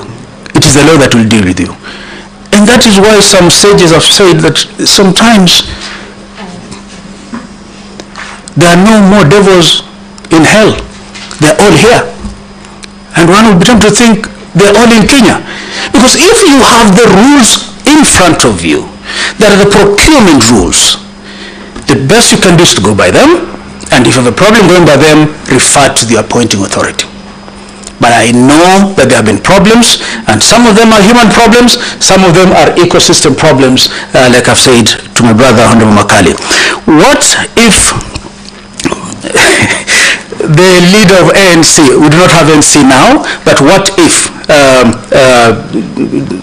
members of the ANC participate in elections, say go for presidency, would my presence here be deemed to impact negatively or positively? Look, Adutalala Mukwana cannot be the commission. There is collegiality in the commission, and decisions of the commission are made at the plenary. In any case, if at one point I should encounter a situation where I feel I'm seriously conflicted as not to render my constitutional duty as a commissioner of IEBC, if I'm favored by these honorable committee members, then I declare conflict and let the decision be made by others. How may I seal corruption? Again, the ecosystem. It is not a story that can be told now before these honorable and distinguished members of JLAC. It is a story that requires a national conversation. The other day somebody asked, why do you say our police officers are corrupt? Do they pick the money from your pocket? It looked crude, but there was a point there that it takes two to tangle. So why is it that we have succumbed? We will say, if you don't do, you're in more trouble. But you can also say, you rather get into trouble, but right the wrong. It is a difficult conversation. This forum today cannot answer all that. Thank you. Finally, Honorable. Yes. Finally, let him do finally then. Just interjections. Just to help you on that question, I think you answered my second question. On the first question, just answer it by indicating the date of your admission. That's all you need to indicate. The date of my admission is 2014. That is when I got the admission. It is in my record, the admission certificate. All right, thank you. So Honorable Mogaka? Yes. Chair, I wanted, as he concludes response to the Vice Chair's remarks, my concern is, and I admire the strong opinion about the ecosystem of our electoral system. My question is, given whether in the event we have an overload of lawyers in the commission, is the country risking divergence opinion and lack of consensus, and therefore a worse than a 2022 situation? Honorable, thank you. All right, concluding those remarks. Yes. On the finally and sincerely, we were warned, and we are worried about the warning. You are going to preside over that. What is your answer to what your just asked? So there seem to be two different ones. He's asking about too much concentration of lawyers in IEBC. Did I get it right? Yes, I say in the event we have an overload of lawyers in the the commission with as a strong opinions and observations like yours on the ecosystem and everything else, will the country not land in a worse situation than 2022, where commissioners are singing a discordant band? Look, it is important to have a position in life, but it is equally important to appreciate positions of others. If you do that, there can be no issue of overload. I was just looking at some of the introductions and noticed there are almost 5 lawyers in this committee. And I wonder whether there has been an overload here compared to your numbers. Oh, there are actually all lawyers. Thank you. So, Council, I do not think that really is a problem as long as this is the Justice and Legal Affairs Committee. He's talking about IEBC. Yes, but Justice and Legal Affairs Committee, the issues they handle are not just about the law. I've looked at what you handle, it's beyond the law. So basically, Chair, we have not heard discordance from JLAC, but we have heard it from IEBC before, and that is why I'm asking, and it is a very serious issue to Kenyans, because in the absence of agreement on what the results from IEBC is, where do we leave this country? Chairman, thank you very much, Honorable Mogaka. Just for laughs, luckily the split screen did not involve at least one side, the lead of the other side. I don't think that was Council, was she? I don't think she was. And so it is safe to have councils around. After all, IEBC many times is on a legal drip. Many times. All your questions, I think you have. Thank you very much. Right, so final questions from the committee. Yes. Now these are routine questions on chapter 6, so that we confirm that you're suitable. Number 1, have you been convicted of any criminal offense in your past? No. No. And number 2, have you been named as having contravened chapter 6 of the Constitution? On ethics. Number 3, which conflict of interest do you have with IEBC, or are you likely to have any? That which comes into your knowledge? None to my knowledge presently, lakini ya kesho ni ya Mwenyezi Mungu. If it does occur, there is the law. There is the law which will dictate what you're going to do. I'm supposed to do. Yeah. All right. Pro bono work. Can you do pro bono work? Yes. I do a lot. The Honorable Makali talked about my TV. I do a lot of civic education. Both on international media, TV, radio. But I've gone to the villages in vernacular stations, and I do a lot of pro bono civic education on the rights of your rights of arrested persons. What do you do when you have a dispute of land? Okay. And I'm huge on that one. Very good. Thank you. Finally, we've heard of the corruption in IEBC. We are all alive to it, and you must be cautious so that we monitor how you're going to progress. Yes. What is your net worth? Chairman, that is a question I struggled with when I was asked, because I didn't think I'm worth to be assessed in terms of net worth. But then I took everything that I have, and I'm worth 55,230,000. 55,230,000. Yeah, and I must say this is family. So it's family. Yes. Me and my wife. You and your wife. Yes. Right. What is your current income? What is your current source of income? Practice. Practice of law. Yes, sir. Any anticipated sources of income in the near future? Apart from, of course, as an advocate, we know of pending bills. No, yes. Pending fee notes that have to be paid. Yes. All right. Yes. So that must be taken into account. Yes. Thank you so much. Bosses, thank you for appearing before us. We conclude the session with you now.